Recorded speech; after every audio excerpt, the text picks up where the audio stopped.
Prince William's 2-minute ultimatum dropped at 7 o'clock this morning and instantly detonated across Britain, launching the biggest royal crisis since the passing of Queen Elizabeth.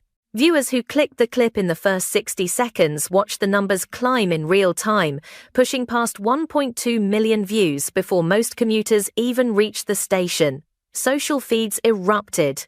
X surged to more than 200,000 posts per minute under the tag Royal Ultimatum, drowning out everything from sports headlines to national politics. It felt less like a statement and more like a command delivered straight into the bloodstream of the nation. The message was simple, direct, and chilling. William announced that Meghan would be required to appear before parliamentary ethics officials to address the renewed controversy linking her name, fairly or not, to resurfaced Epstein-era circles. He said the Crown could no longer absorb the damage, a phrase that insiders claim had been debated for weeks inside the palace. Sitting beside him, Catherine maintained a poised stillness that viewers quickly seized on, replaying her expression frame by frame as if searching for coded meaning. Analysts on morning programs described it as the calm that signals finality. One royal advisor told us privately, "If Catherine is in the frame, this isn't a warning, this is policy." As the clip spread, BBC and Sky News broke into scheduled broadcasts almost immediately. International networks followed within minutes. By mid-morning, the video had entered the top trending slot in more than 40 countries, eclipsing even the viewership spikes that accompanied the release of Harry's memoir 2 years earlier. Commentators were quick to underline the unprecedented nature of a future king, addressing Parliament so directly, bypassing the usual layers of royal communication. One historian called it the strongest intervention from the heir apparent in modern memory, while another described it as a controlled shock designed to force the Sussexes back into the institutional fold. Political reaction was equally fierce. Westminster aides reported that the House of Commons received more than 7,000 constituent messages in the first hour, demanding an immediate review of the Sussexes' privileges. A senior backbencher described the situation as a reputational emergency, while another source familiar with internal discussions suggested that hearings were already being drafted overnight in anticipation of William's statement. According to one insider, this wasn't spontaneous, this was a coordinated strike. Parliament knew something was coming, just not the magnitude. Later, I prisoned furs. At the center of this unfolding storm is the suggestion, carefully worded but unmistakable, that new information has resurfaced in relation to dormant Epstein-related documents. William made no allegations, but simply referencing renewed scrutiny was enough to send tabloids and political analysts into a frenzy. A former police liaison familiar with past royal investigations told us, "Even indirect mentions carry weight when coming from the heir. The system treats that as an alert." APS. The public response split sharply. Supporters of the Wales household urged decisive action, citing the monarchy's long-term stability as justification. Others argued that bringing family conflict into Parliament marked a dangerous new frontier. Yet surveys taken by midday indicated that nearly 2/3 of respondents believed William was acting out of necessity, not vengeance. One commentator summarized the mood. "People don't want another round of interviews and memoir revelations. They want order." Meanwhile, the Sussex camp maintained strict silence. A spokesperson issued a brief no comment, which only intensified speculation. Archival traffic surged to their charitable platforms, while their supporters accused the palace of weaponizing public opinion. Still, the silence from California felt conspicuous, especially as the video approached 10 million views by lunchtime. Tonight, the crisis deepens. Parliament is preparing for what sources describe as the most scrutinized royal-related session in decades. And inside Buckingham Palace, aides are said to be working on contingency plans depending on the Sussexes' response. Viewers are staying glued to screens. Analysts say this may be the moment that determines whether the Crown moves toward reform, confrontation, or something far more unpredictable. And as new details begin to leak from both political and palace circles, it is clear that this story is only just beginning. Prince Harry's silence today has become its own headline, a vacuum that analysts say is louder than any rebuttal, and it hangs heavily over the escalating fallout from William's ultimatum. What we're witnessing now is not merely a disagreement between brothers, but the full unraveling of a bond that once defined the modern image of the monarchy. And if viewers thought the 7 o'clock video was shocking, the deeper context emerging from insiders paints a picture that is even more stark.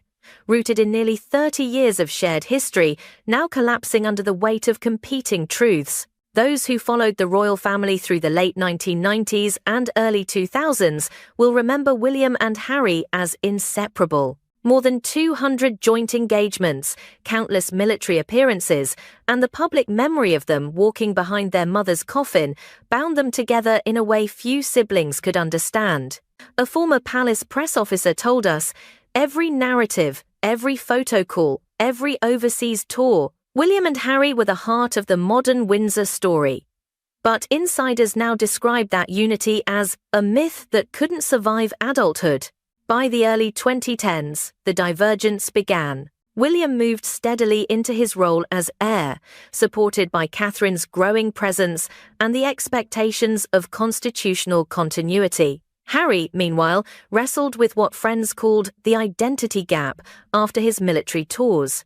One aide who worked with both brothers during that time explained, "William had duty, Harry had freedom, and the palace could never quite make those two paths run parallel."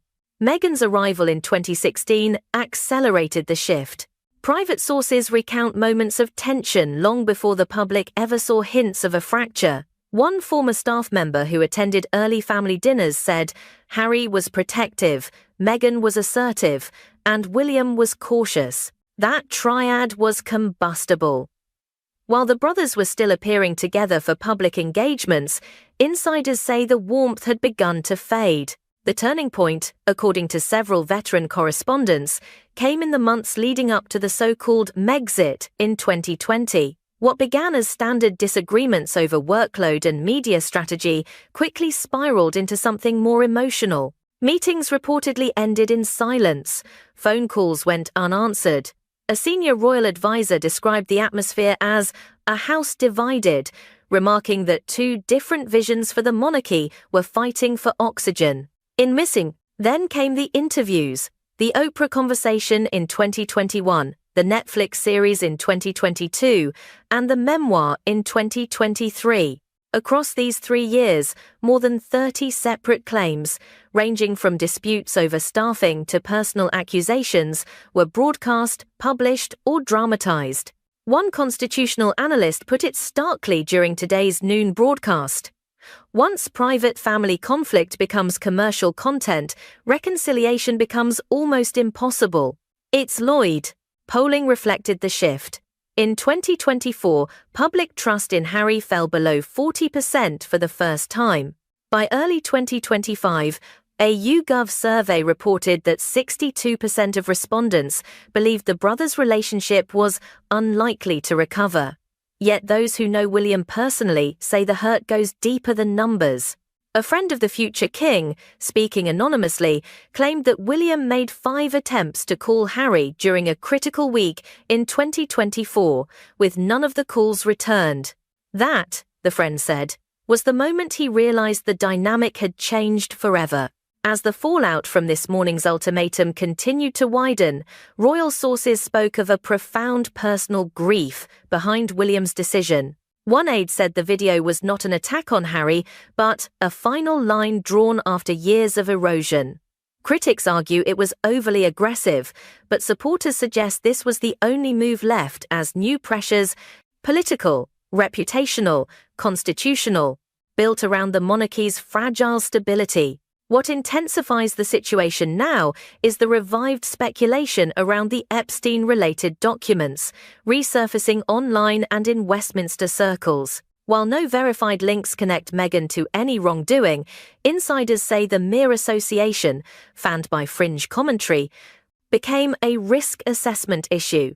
especially at a time when King Charles's health has forced William into a more assertive leadership posture. A former parliamentary ethics advisor told us today, when the heir signals concern, Parliament has to respond. It becomes a matter of institutional protection, not family drama. The impact on public opinion has been immediate. Supporters of the Wales family frame this as a necessary corrective, while Sussex loyalists accuse William of exploiting old tensions for political positioning. Across social platforms, trending discussions broke into two narratives, one emphasizing duty, the other highlighting emotional betrayal.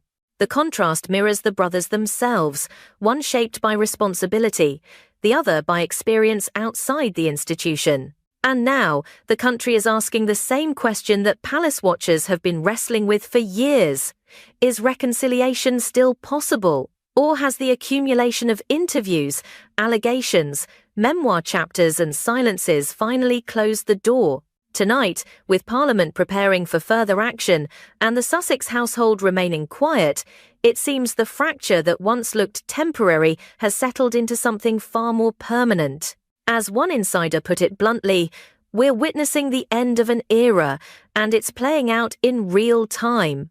King Charles's condition has become the hidden engine powering today's crisis, a truth that palace insiders have been whispering for months, but are now stating with increasing urgency. Since the public confirmation of his cancer diagnosis early last year, the monarch has been forced into a cycle of treatment, reduced engagements and mounting stress, pressure that those close to him say has reached an unsustainable point.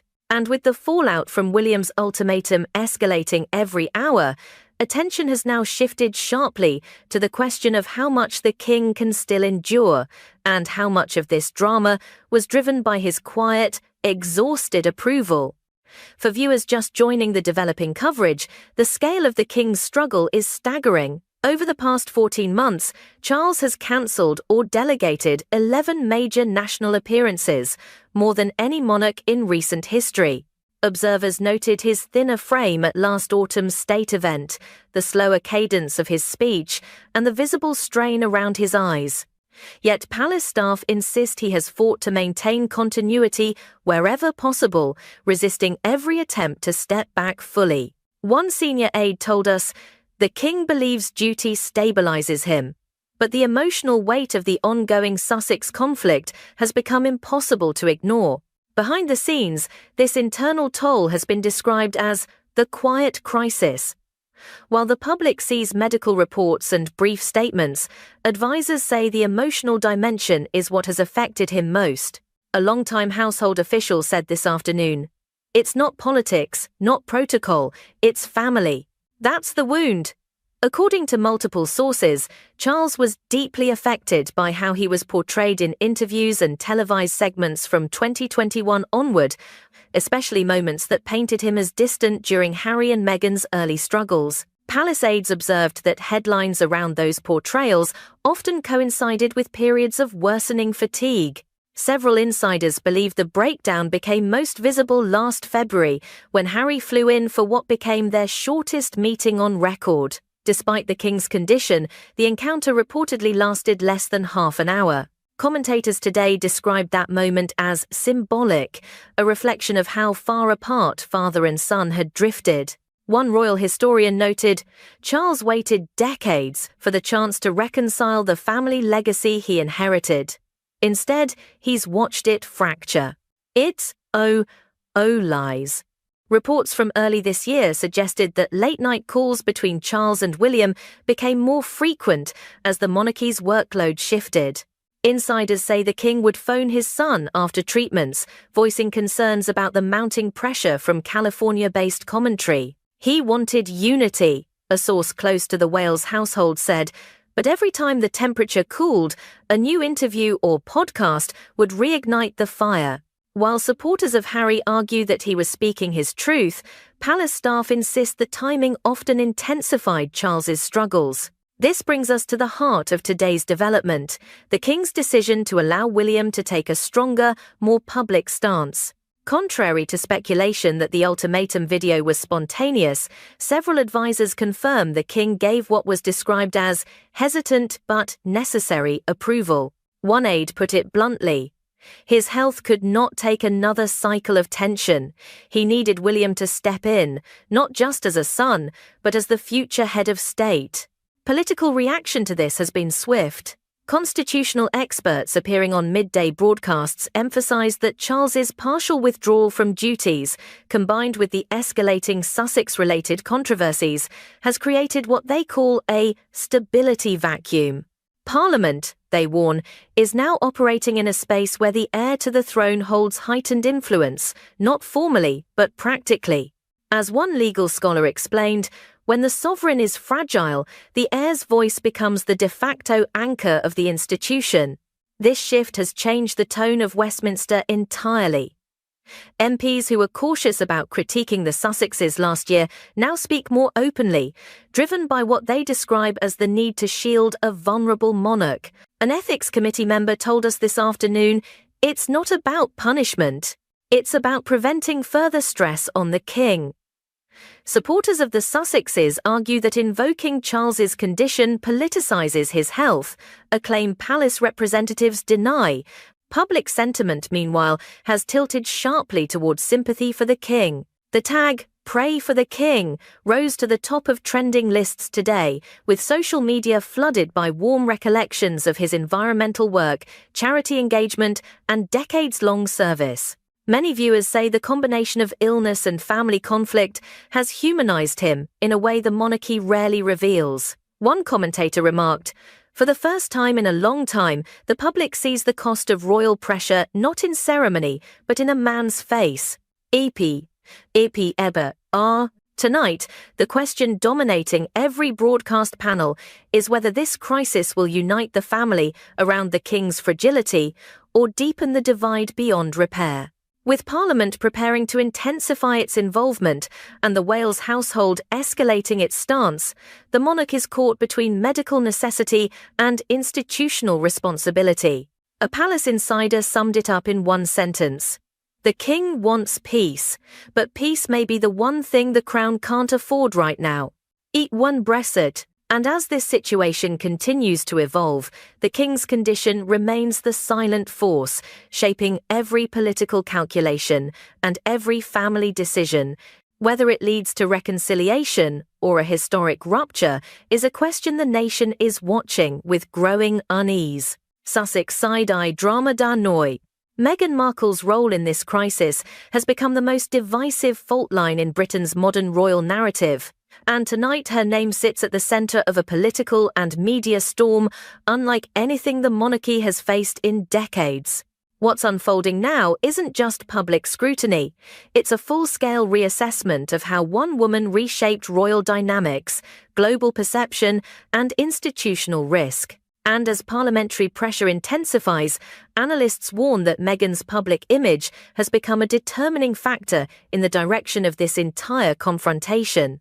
Her story has always been polarizing. For many supporters, Meghan began as a symbol of renewal when she married into the family in 2018, a modern, articulate, globally minded figure who could connect the monarchy with younger audiences. For critics, her assertiveness, independence, and media-savvy approach clashed with the constraints of the institution from the moment she arrived. Over the years, that divide has widened dramatically. A London communications strategist explained during the afternoon broadcast, "There is no middle ground with Meghan. She is either a catalyst for progress or the spark of disruption. En system over the Leicestero. What fuels the tension today are the metrics, hard data showing just how dramatically public sentiment has shifted. The Oprah interview in 2021 reached 49 million viewers within days. The Netflix documentary 2 years later launched to 28 million streams in its first week. Each project deepened global interest while intensifying British skepticism. By early 2025, polling showed Meghan's approval rating at just 23% domestically, the lowest for any senior royal figure in the past 20 years. A specialist in royal public relations put it bluntly, You can't have numbers like that without Parliament paying attention. Supporters argue that this backlash is rooted in racism, sexism, or resistance to change. Critics say the issue is consistency, pointing to what they describe as contradictions between public statements and private actions. But what both sides agree on is that Meghan has become one of the most attention-driving figures associated with the monarchy in the digital era. And attention, in this context, is a double-edged sword. That brings us to the newest spark reignited by William's morning statement. The renewed commentary surrounding Epstein-related documents resurfacing on forums and commentary programs. Crucially, there is no verified connection linking Meghan to the case, something experts reiterated throughout today's coverage. But William's carefully crafted reference to renewed concerns tied to resurfaced circles was enough to send online speculation into overdrive. One former government risk assessor told us quietly, "You don't need allegations, you only need the perception of proximity." That perception alone is what parliamentary committees are now said to be reviewing. Inside California, the Sussex household has remained silent, aside from a brief statement focusing on healing and understanding. But that line triggered further debate. A royal correspondent commented, "Silence from their camp at a moment like this doesn't neutralize the crisis, it amplifies it." The debate has intensified as traffic to Archewell platforms surged, with reports showing a spike in donations of nearly 20% since the ultimatum video. Supporters interpret that as solidarity. Critics view it as strategic mobilization. Meanwhile, media analysts dissected Meghan's digital empire, which includes podcasts, lifestyle ventures, and high-profile collaborations. Revenue filings from 2024 indicated a 37% drop in projected earnings, yet her global visibility remains remarkably strong.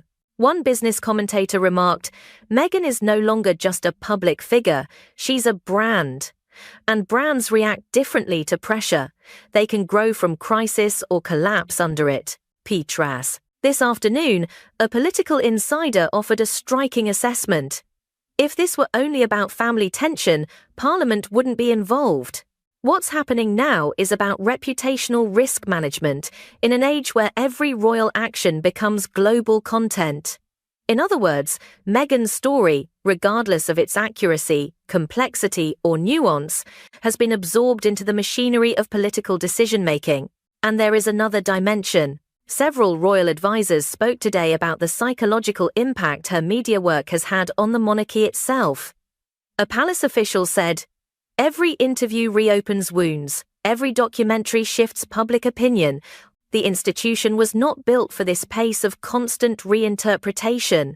In a system that relies on stability, Meghan's ability to generate global narratives, whether positive or critical, has become a structural challenge." All of this explains why the renewed scrutiny around her has triggered such an intense response from Westminster. The institution, weakened by the King's health and public fatigue, sees volatility as a threat. And in the words of one parliamentary ethics consultant, Meghan represents unpredictability, charismatic, influential, and unaligned with traditional boundaries. Tonight, the question isn't whether Meghan intended to disrupt or reform the monarchy. It is whether her impact, magnified by a fast-moving media ecosystem, has pushed the crown toward a breaking point. With parliamentary debate accelerating and the Wales household finalising their next steps, Meghan's role in this conflict stands not as a side issue, but as a defining axis of the crisis. As one insider summarised during the final evening panel, this isn't just her story anymore. Her influence has become the storm everyone else must now navigate. In quote, of the scented, William and Catherine's increasingly assertive stance has evolved from a family response into a full institutional strategy. And tonight, analysts say the future heirs are no longer simply reacting, they are steering. Their approach, described by palace insiders as stabilization mode, reflects the reality that with the king in treatment and public sentiment fluctuating, the Wales household has effectively become the functional centre of the monarchy. Sources confirm that since late last year, William and Catherine have overseen a quiet operational blueprint designed to safeguard the crown during the king's vulnerable period. Internally known as a continuity framework, it focuses on 4 pillars: tightening security protocols, reassessing royal privileges, clarifying public representation standards, and increasing engagement to rebuild trust. One advisor summed it up neatly: visibility equals stability. They understand that better than anyone. The response from the public has been immediate. Polling in the hours after William's ultimatum showed their approval rating surging to 75%. A figure, commentators say, reflects widespread desire for decisive leadership. The rise of the Team Wales tag across platforms further solidified the sense that the couple has become the emotional anchor for supporters of the institution. As a media analyst noted, they projected calm in a crisis. That image alone steadied the narrative. But that calm is paired with substantive preparation behind the scenes. Insiders say William has spent months reviewing the legal boundaries surrounding titles and privileges, anticipating scenarios in which Parliament may need to intervene. While no formal action is underway, the planning reflects a broader acceptance that transparency and accountability are now structural necessities rather than symbolic gestures. A senior parliamentary aide commented, "They're preparing for every outcome. This is a different William, measured but unflinching." Catherine's influence is equally pronounced. Her presence in the ultimatum video was described by communication experts as a deliberate projection of unity. Those familiar with the planning say she moderated the tone of William's message, removing language that risked sounding emotional or personal. She made sure it came across as leadership, not retaliation, one palace source said. Commentators reviewing the footage emphasized how her steady expression created a visual assurance that the decision had institutional backing, not just personal frustration. Beyond palace walls, Westminster has begun accelerating its own discussions. 14 MPs submitted requests for hearings on royal security and public accountability within a single cycle, a pace political observers called extraordinary. While critics argue this momentum risks politicizing the monarchy further, supporters insist it reflects a responsible response to an increasingly globalized media environment. A former ethics advisor told us, "This isn't about punishing anyone, it's about protecting the crown from reputational volatility." Thanks for watching. What emerges from today's developments is a portrait of William stepping into a firmer leadership role out of necessity rather than ambition. With King Charles's health limiting his capacity and public attention fixed on the Sussex fallout, the Wales household has become the stabilizing centre of a shifting institution. Supporters say their decisiveness has created breathing room. Skeptics warn it may escalate divisions. Both sides agree on one point. The heirs are now shaping the monarchy's trajectory more directly than ever before. Tonight, the central question remains whether their vigilance can hold the institution steady through the turbulence ahead. For now, their strategy has bought time. How that time will be used, and whether it will be enough, is the challenge waiting in Westminster's next session. Parliament entered crisis mode today as the fallout from William's ultimatum intensified, transforming what began as a royal dispute into a national reckoning. By mid-morning, Westminster corridors were packed with MPs, advisers and legal analysts, all preparing for what several committee members privately called the most scrutinized royal-related discussions in more than a generation. The atmosphere was tense, urgent, and unusually unified, in its sense that something historic was unfolding in real time. According to parliamentary clerks, more than a dozen formal requests for hearings landed within the first cycle, prompting ethics, security, and constitutional committees to begin drafting preliminary review sessions. One senior MP described the momentum as a political tide you cannot ignore, noting that public pressure after the ultimatum had reached levels comparable to major national debates. Live stream viewership for the opening statements reportedly surpassed 40 million across platforms, overtaking the numbers seen during high-profile Brexit debates several years earlier. At the center of the discussion is a single, increasingly unavoidable question. How should the institution respond when its internal conflicts spill into the public arena with global reach? A legal advisor involved in early consultations explained, "Parliament is not looking to punish individuals. The focus is on long-term stability and the pressures that externalized family conflicts place on the monarchy." Still, the proposals gaining traction, including reviews of security protocols and potential adjustments to titles, signal just how seriously lawmakers are taking the situation. The Sussex household's continued silence has only amplified speculation. Commentators noted that declining to respond, even temporarily, leaves a vacuum filled by political narratives rather than personal ones. Some members of Parliament argued that formal testimony may be necessary to clarify timelines, media engagements, and potential reputational risks. Supporters of the Sussexes, however, warned that such expectations borders on overreach, insisting that private family matters should not become parliamentary obligations. Yet the counter-argument remains powerful. The monarchy's public role means its internal disputes inevitably influence national discourse. Meanwhile, political analysts say William's intervention has effectively shifted the center of gravity. With the king undergoing treatment and reducing engagements, the heir has become the stabilizing force lawmakers look to for direction. One constitutional scholar put it calmly but bluntly during tonight's broadcast.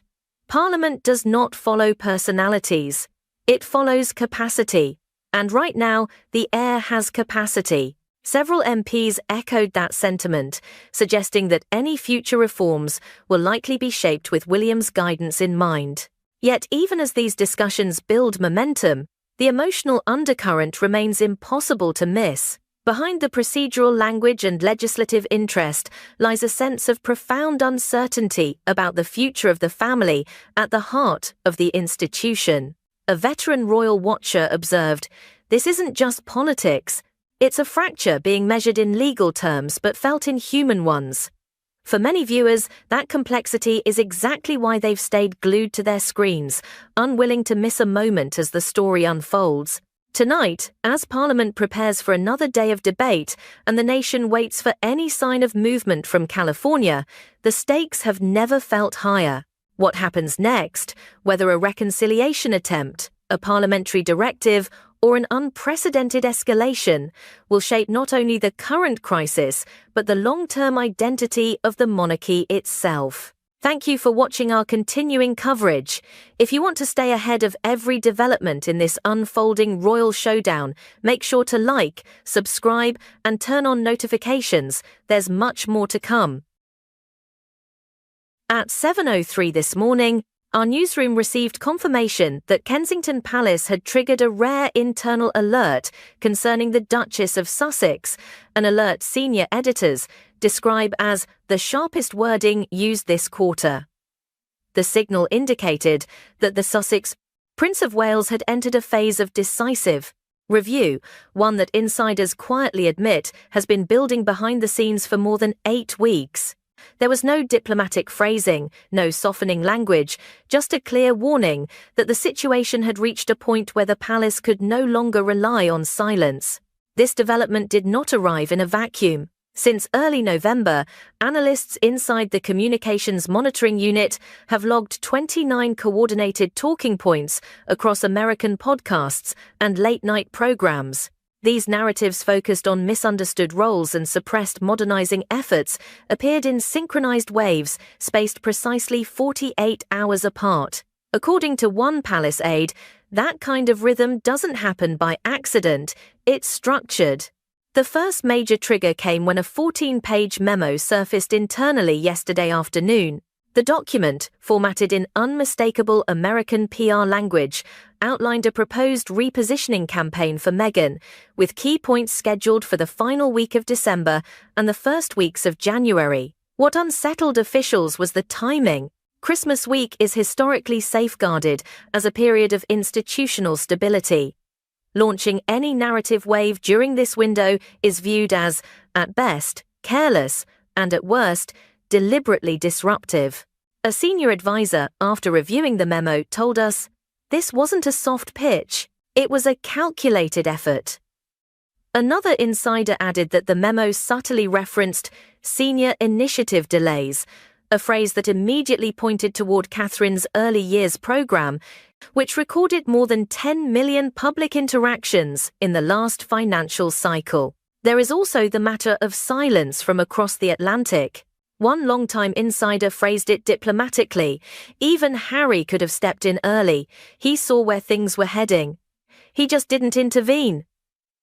It's not an accusation, simply a recognition that inaction can sometimes accelerate momentum, but the memo was only the beginning. Just after 8:20 this morning, multiple correspondents verified the existence of a second file, the California dossier. Unlike the memo, this dossier is far more detailed, totaling just under 30 pages, and outlining a phased media strategy intended to reset Meghan's public image across the first quarter of next year. It includes scheduled interview windows, planned talking points, and what appears to be a soft counter-narrative linking past tensions to internal constraints within Kensington. Insiders familiar with the dossier describe it as a multi-layered campaign designed to shape the conversation from multiple angles. Analysis of metadata revealed the dossier was finalized on November the 22nd, only 3 days before King Charles's schedule was adjusted due to rising health concerns. The overlap was described by one palace figure as deeply troubling, given the king's vulnerability heading into winter. Digital analysts detected that 5 of the dossier's talking points had already appeared in smaller American outlets by November the 27th. 3 separate shows used identical language referencing a stifled modernizing vision, a line matching the opening paragraph of the dossier, word for word. Such replication, experts note, indicates coordinated seeding. What caused the sharpest internal reaction, however, was a subsection implying institutional misalignment linked to charitable initiatives. Anyone familiar with the structure recognized immediately it targeted the Princess of Wales. A palace aide who witnessed Princess Anne reviewing that section said, "Her expression didn't change. That's how you know she was furious." This reaction is consistent with Anne's long-standing commitment to discipline and duty. For her, any collateral damage aimed at Catherine crosses a line no senior royal will tolerate. And according to those in the room, Anne reached her conclusion instantly. This cannot be allowed to take root. The dossier also raised questions about older grievances that appear to have shaped parts of its tone. One insider noted, "Some phrasing traces back to discussions from years ago, conversations Harry would have been present for." Again, no suggestion he authored anything, but rather that his failure to address distortions over time created fertile ground for escalation. The Directorate for Digital Reputation identified 9 misinformation clusters tied to the Sussex ecosystem in the past 3 weeks alone. Combined, these clusters generated more than 14 million impressions, an abnormal surge for a period typically dominated by royal engagements and holiday coverage. Queen Camilla reviewed the dossier early this morning and, according to a senior source, reacted with tired recognition. Having survived similar cycles in earlier decades, she understood the pattern instantly and the danger it posed to King Charles. As the source put it, she wasn't angry, she was protective. The Prince of Wales received his consolidated briefing at 6:55. His conclusion, according to insiders, was immediate.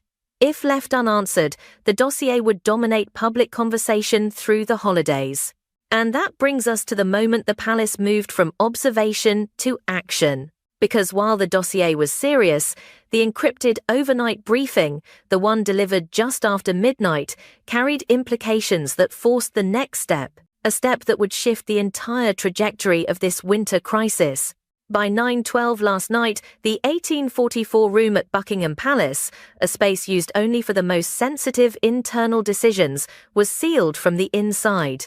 Staff positioned outside described the air as so still it felt rehearsed, a sign that everyone present understood the weight of what was unfolding. The Prince of Wales arrived first, carrying a folder marked Internal Stability Priority 1, followed by Princess Anne at 20:06 and Queen Camilla at 20:16, each accompanied by private secretaries holding fresh briefing packets. What drove them into that room wasn't just the California dossier, it was the encrypted overnight briefing that landed shortly after midnight. According to a senior figure who reviewed the document, it outlined in stark detail how elements of the dossier had already reached 2 media brokers in Los Angeles and 1 syndication contact in New York. Projection models estimated that, if pushed into circulation during Christmas week, the narrative could reach more than 60 million impressions in under 5 days. Princess Anne studied the graphs in silence. One aide later said, "When Anne goes silent, it's the most serious signal you can get." At one point, she tapped the final page and stated, without raising her voice, "This targets Catherine. It targets the institution. It must be stopped." Her tone, insiders say, left no room for negotiation. Queen Camilla's concern focused squarely on King Charles. Adjustments to his schedule over the past 11 days had already signaled rising pressure, and according to a source familiar with her briefing, Camilla warned, if this rolls into January, Charles will carry the first blow.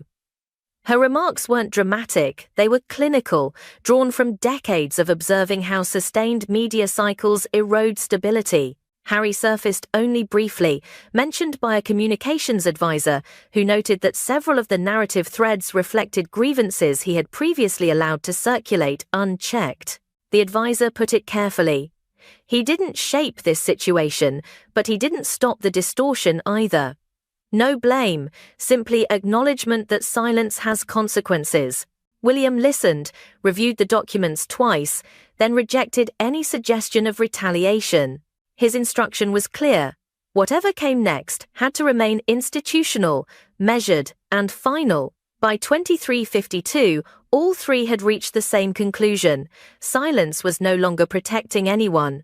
A line would have to be drawn firm and unmistakable. As the doors opened and the senior royals stepped back into the corridor, one staff member described the moment simply, not calm, resolution. Because by dawn, that resolution would begin to take shape. By 6:40 this morning, while most of the country was still processing reports from the previous night's 1844 meeting, another development pushed the situation far closer to a diplomatic threshold than anyone outside the palace expected. The Foreign Office transmitted an encrypted advisory directly to Kensington, a move so rare that one former diplomat told us, "This only happens when internal turbulence begins to mirror geopolitical noise." Ratic. The advisory, verified by 2 senior Whitehall contacts, laid out a structured assessment of how the Sussex narrative had begun to interfere with mid-level exchanges involving 2 international partners. Not in the form of official complaints, but through repeated questions raised during cultural and media consultations, where perception often matters as much as policy. The document stressed that, in the previous 9 days, the UK's diplomatic media desk logged 13 queries specifically referencing inconsistencies in royal messaging tied to the California narrative. The language used was cautious, but the meaning was not. One line stood out. Prolonged narrative distortion may compromise the Crown's stabilizing function during the winter cycle. For those familiar with government phrasing, this was considered the equivalent of a flashing red light. Princess Anne received the advisory at 7:01. According to a palace staffer, her reaction was immediate. "This confirms it. We can't allow external actors to define the royal family's internal dynamics." Her concerns centered on protocol, not personalities, on the principle that once the monarchy loses control of its story, it risks losing its footing. Queen Camilla, briefed minutes later, sharpened the point further. She reportedly told her private secretary, Foreign Office involvement means the margin for hesitation is gone. Those close to her say she viewed the advisory as a direct signal that Charles's position could become vulnerable if the issue escalated into January. Harry was mentioned only in passing, referenced by a communications analyst, who explained that several distortions within the international queries echoed grievances Harry had previously declined to correct. The analyst clarified, "This isn't about blaming him. It's about acknowledging how unchecked narratives travel once they reach foreign circuits." The advisory ended with a projected risk curve showing a potential 40% increase in narrative volatility between December 23rd and January 4th if no action was taken. A curve that, insiders say, William studied in silence before closing the file. By 8:20, the palace had reached a turning point. The diplomatic warning didn't just reinforce urgency, it eliminated any remaining possibility that the situation could be managed behind closed doors. Because once diplomacy steps in, containment is no longer optional, and the next move would have to be public. At 6:47 this morning, Kensington Palace released a statement so brief and so sharply constructed that several broadcasters initially questioned whether they had received the full text. Within 30 seconds, BBC, Sky, and ITV cut into live programming. American networks followed moments later. The headline was identical across all early bulletins. The Prince of Wales had drawn a definitive boundary concerning future coordination with the Duchess of Sussex. This was not a reprimand. It was not framed as conflict. It was, according to a senior advisor, a necessary line to protect the stability of the crown during a high-risk winter cycle. The wording carried no emotion, only precision, and that, insiders say, is what gives it its weight. The decision crystallized in the hours following the Foreign Office advisory. William spent much of the pre-dawn period reviewing drafts with his communications team, discarding any version that sounded accusatory or reactive. One insider who observed the process explained, he wanted one thing: clarity without cruelty, a message that could not be twisted and could not be reopened. End quote. Princess Anne arrived at Kensington at 6:32. According to those who witnessed their brief exchange, she simply placed a hand on William's arm, a gesture rare enough to communicate its meaning without a word. One palace figure described her role this morning as the anchor, the person who ensured the decision remained grounded in duty rather than sentiment. Queen Camilla entered at 6:41, accompanied by a medical briefing on King Charles that underscored rising concerns over his ability to endure prolonged stress. Sources say she told William quietly, "A clean decision is better than a lingering wound." For her, the message was not strategic but protective. The statement went live 6 minutes later. The immediate global reaction was immense. Social feeds spiked to more than 2.3 million interactions in the first 20 minutes. Analysts on BBC Radio described the move as the most decisive boundary drawn by a future king since the late 90s. One aspect that drew particular attention was what the statement did not include. There was no mention of reconsideration, no implication of future dialogue. A retired palace communications chief explained on air, "When a statement lacks a contingency clause, that is the monarchy saying, 'This is final.'"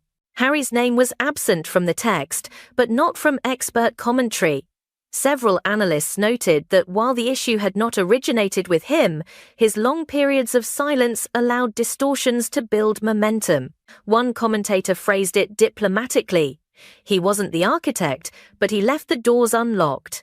End quote. Inside Clarence House, King Charles received the news a few minutes after it broke. A source close to his private office described his reaction as a mixture of sorrow and acceptance, adding that he understood the necessity even as the father in him felt the weight. Public response within the UK divided along familiar lines. Call-ins to morning radio expressed relief that the monarchy had finally taken control of the narrative, while American talk shows debated whether the decision represented firmness or emotional distance. What united both sides, however, was recognition that this boundary would reshape the royal landscape heading into the new year. By late morning, palace staff shifted into what one aide described as controlled recalibration. Internal documents were updated. Foreign partners were issued a standard line, "The matter is resolved." And the Wales household adjusted its holiday schedule to reflect the new communications environment.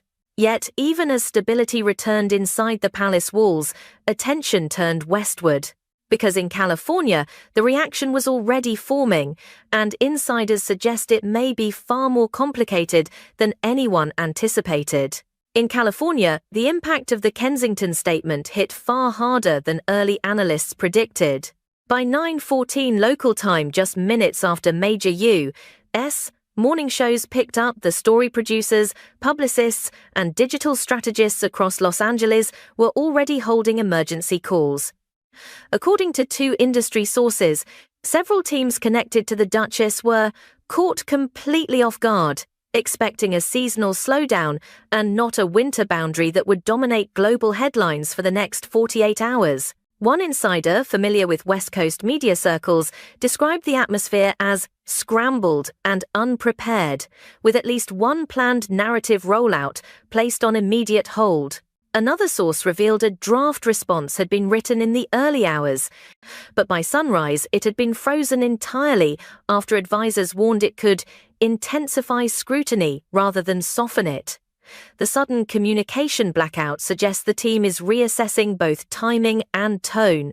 Harry's position is more complicated. While he was not named in the statement and is not considered the central figure in this escalation, a source near his circle told us he appeared visibly thrown by the clarity and finality of William's move. The source added, "He knows he didn't create this crisis, but he knows he didn't help contain it either." Observers note that his response, whether public or silent, will shape how the next stage of this story unfolds. Meanwhile, American networks framed the development with a mix of fascination and disbelief. Panels debated whether the Prince of Wales had demonstrated long-delayed leadership or whether the monarchy had simply reached its tolerance limit. Across social platforms, reactions varied wildly, but one trend was unmistakable. Global audiences recognized the moment as a turning point. Back in the UK, analysts emphasized that this winter shift is not merely a family dispute, but a structural reset. With the boundary publicly declared, the monarchy has stepped into a new phase of communications discipline, one designed to shield King Charles, protect Catherine's work, and stabilize the crown heading into the coming year. And as the day draws to a close, one truth has emerged repeatedly from insiders on both sides of the Atlantic. Whatever comes next will depend not on noise, but on choices. The choices made behind closed doors, the choices made in front of cameras, and the choices made in silence. Thank you for watching and staying with us through this unfolding story. If you want detailed breakdowns, insider analysis, and real-time updates on the royal sphere, make sure to subscribe to Royal Insider Network and turn on notifications so you never miss what comes next.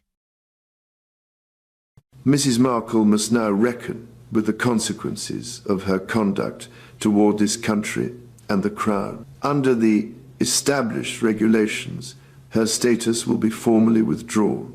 Meghan shall no longer be afforded the privilege of residence or entry into the United Kingdom. It was the first time in modern royal history that a reigning monarch signed a document designed not to protect a family member, but to eliminate their presence entirely. At 12:47 a.m. on October 26, 2024, behind the reinforced doors of the monarch's private study at Buckingham Palace, King Charles III placed his seal on a decree that ended decades of precedent and any remaining illusion of reconciliation. The language was cold, the intent is unmistakable, and the impact was immediate. Rachel Meghan Markle is hereby permanently prohibited from entering the sovereign territory of the United Kingdom. All associated privileges, courtesies, protections, and rights connected to her former royal status are withdrawn indefinitely. This order is irrevocable. The document, signed under the royal prerogative and countersigned by the Home Secretary at dawn, marked the most severe disciplinary action taken against a former member of the royal family since the abdication crisis of 1936. But unlike Edward VIII, Meghan had not stepped away voluntarily. She had been cast out. Within minutes, the decree was transmitted through secure channels to the Home Office, to Metropolitan Police Command, to Border Force HQ in Croydon, and finally to Heathrow and Gatwick, where her name was added to the permanent denial of entry register, a list historically reserved for extremists, international criminals, and threats to national security. Never for a duchess. According to senior palace officials familiar with the discussions that led to the order, Charles's decision was neither impulsive nor symbolic. It had been building silently for years through the 2021 Oprah interview, the 2022 Netflix docuseries, the 2023 Spare memoir, and, most damningly, the 2024 leaked emails from Archwell indicating quiet collaboration with anti-monarchy lobby groups in the Caribbean, Canada, and parts of the Commonwealth. What had once been dismissed as emotional turbulence was now classified by the palace as coordinated reputational sabotage. Sources confirmed that it was Princess, and who first spoke the words that jolted the king into action. She has crossed from resentment into destabilization. Remove her. Completely. William reportedly backed the decision without hesitation, describing Meghan's conduct as a calculated, continuous erosion of public trust in the crown. But Charles's reasoning went beyond personal insult. On the evening of October 25th, a confidential briefing arrived at Buckingham Palace from the Government Communications Center.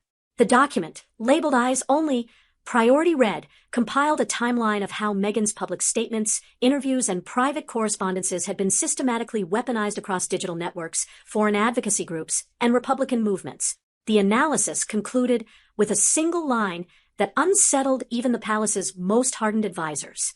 The pattern indicates deliberate influence intended to weaken the monarchy's legitimacy at strategic moments. Hours later, Charles summoned a midnight council consisting only of Princess and Prince William, the Lord Chamberlain, and 2 senior Home Office legal architects. There were no courtiers, no staff, no palace press officers. Every attendee was sworn to the Official Secrets Act before entering the room. At 12:29 a.m., Charles picked up the black fountain pen reserved only for sovereign orders.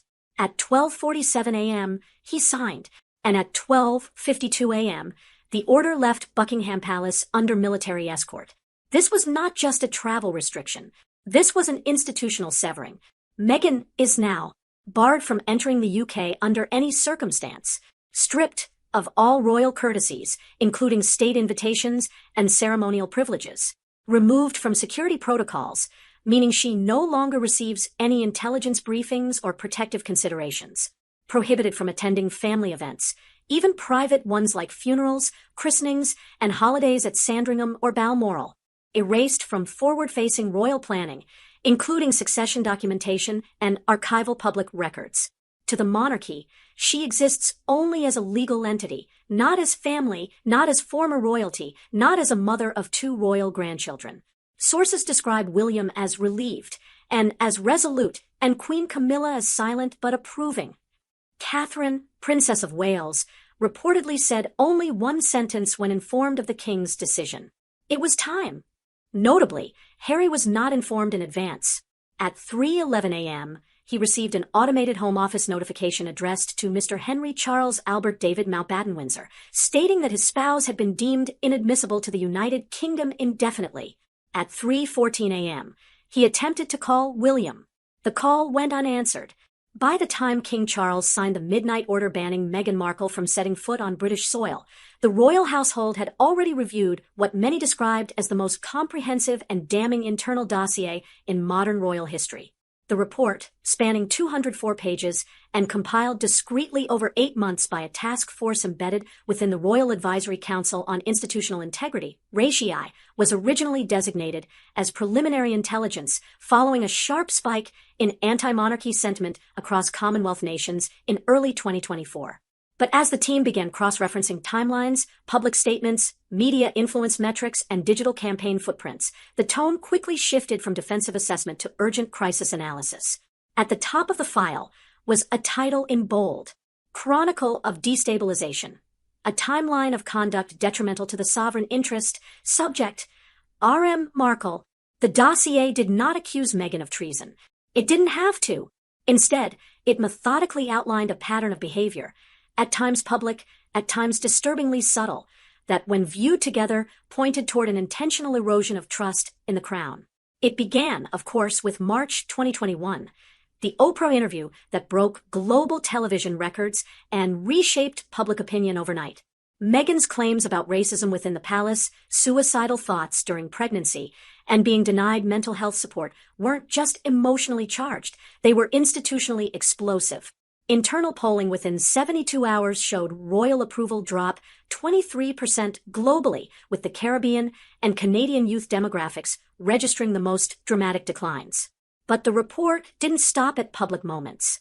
It included confidential correspondences between Archewell staff and members of two Caribbean Republican think tanks dated mid-2022. A redacted email from an Archewell account referring to leveraging legacy resentment in messaging. Production notes from Netflix's Harry and Meghan series that referenced the monarchy as a colonial machine, language the palace viewed as dangerous, especially when exported internationally. Analysis of the 2023 Spotify fallout, in which executives publicly branded the Sussexes as grifters. The palace noted the reputational harm wasn't just to the couple, but spilled back onto the crown due to lingering brand associations. The final blow, however, came from a March 2024 intelligence sharing briefing involving both the Home Office and the palace's diplomatic monitoring unit. It detailed how certain Archewell outreach campaigns had overlapped in timing and content with rising movements to abolish the monarchy in Jamaica, Barbados, and Belize, all territories where Charles was still recognized as head of state. One senior aide reportedly commented, "She wasn't acting as a disgruntled daughter-in-law. She was building a parallel empire." On October 20th, 2024, 5 days before the final order was signed, a confidential meeting was held at St. James's Palace under the codename Windsor Resolve. It included King Charles III, Princess, and Prince William, the Home Secretary, the Lord Chamberlain, a select legal team familiar with immigration enforcement and royal precedent. Witnesses described the tone as clinical but loaded, and, known for her no-nonsense style, opened with a pointed assessment. If any foreign national acted as Meghan has, inciting division, exploiting historical pain for profit, aligning with destabilizing voices, they'd be barred from the UK, without ceremony. Why should she be exempt? William reportedly added, "She's not just criticizing. She's curating a campaign against us, against everything this institution upholds." The question, then, wasn't whether something had to be done. It was how far they were willing to go. One option was a quiet distancing strategy. Reduce Meghan's presence in future state documents, cut off ceremonial invitations, and simply let the connection fade. And rejected it outright. So did Charles. The damage, in their view, was not passive. It had been strategically inflicted. Anything less than permanent and public severance would signal weakness. That night, the Home Office presented a legal route. Invoke Section 7 of the Immigration Act 1971. Denial of entry on the grounds of public interest. Cite prejudicial conduct. Under Appendix 5 of the Immigration Rules. Implement via royal prerogative, which allows the sovereign to directly influence enforcement when national or institutional integrity is at stake. By the time the meeting ended, the course was set. Inside the Sussex estate in California, the mood had been unusually quiet. According to one former staffer, Harry had been growing increasingly anxious in recent months as pressure mounted both in public and behind the scenes. Reports from trusted contacts in the UK warned him that the temperature was rising. He had not informed Meghan of the full extent of the dossier's contents, nor had he known just how close the palace was to taking irreversible action. But he felt the shift, the withdrawal of communications from Kensington, the curt replies from Clarence House. The sudden silence after summer invitations were quietly rescinded. When news of the royal decree reached California, Meghan reportedly responded with a single sentence. "They've finally shown their hand." Within 24 hours, the Sussex's legal team had requested a private briefing with U.S. immigration attorneys to assess whether the UK ban would complicate their international travel or affect joint projects involving British brands. But the damage was already done. By sunrise on October 26, 2024, the royal decree banning Meghan Markle had become impossible to contain. Although no official press release was issued by Buckingham Palace or the Home Office, a single leak traced to a mid-level liaison officer within the Border and Immigration Unit reached the news desk of the Times by 5:12 a.m. London time. Within an hour, the headline read, "Exclusive, Meghan Markle permanently barred from the United Kingdom under Section 7 of Immigration Act." That single notification lit a firestorm that roared across newsrooms, social media platforms, and government offices from Westminster to Washington. CNN cut away from scheduled programming to confirm the news. Sky News deployed royal correspondents to every entrance of Buckingham Palace. The BBC's 8 a.m. bulletin included a solemn reading of the order's key passage, a move unseen since the days of Queen Elizabeth II's funeral coverage. What stunned even veteran royal watchers wasn't just the decision itself, but the severity and finality of the language. This wasn't limited access. This wasn't pending review. This was permanent, irreversible, and rooted in sovereign authority. For the first time in modern memory, the monarchy had drawn a clear, non-negotiable red line. Not against a political party or foreign power, but against someone who once stood on the balcony of Buckingham Palace beside the Queen. Back in California, Meghan's team scrambled to manage the fallout. By 11:40 a.m. UK time, 3:40 a.m. in Montecito, a statement was uploaded to the Archewell website titled, "Statement on Recent Misrepresentations Regarding the Duchess of Sussex." The language was measured but firm.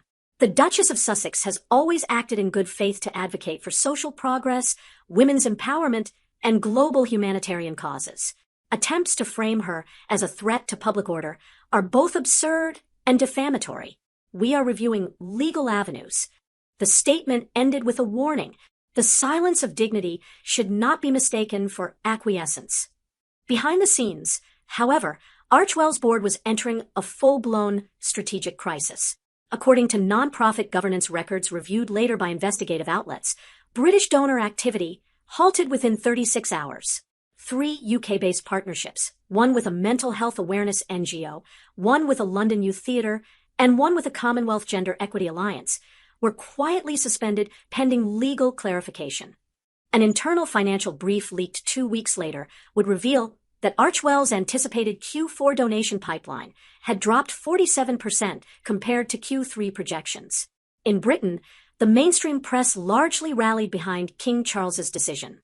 The Daily Mail ran its largest banner headline in 3 years. "Exiled.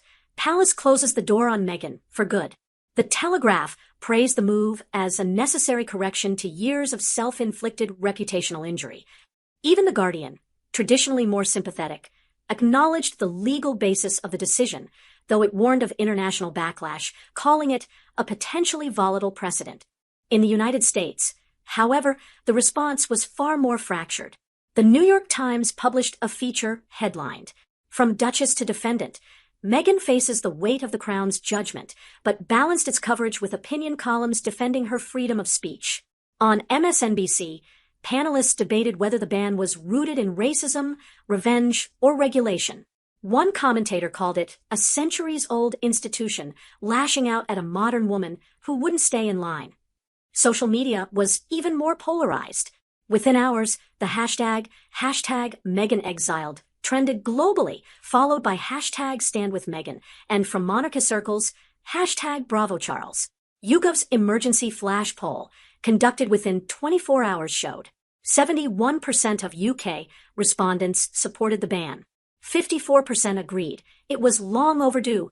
In the US, only 38% supported it, with 44% undecided and 18% viewing it as an abuse of royal power. While Archewell remained silent for the next 2 days, multiple sources close to the couple revealed that Meghan had already begun drafting what insiders described as a long-form personal response, part letter, part testimony. Though not confirmed at the time, Meghan had also reportedly contacted a former documentary producer with whom she had previously worked during the early stages of her UN women advocacy. talks revolved around a multi-platform content project, focusing on themes of silence, exile, and dignity. This isn't about revenge, one aide said.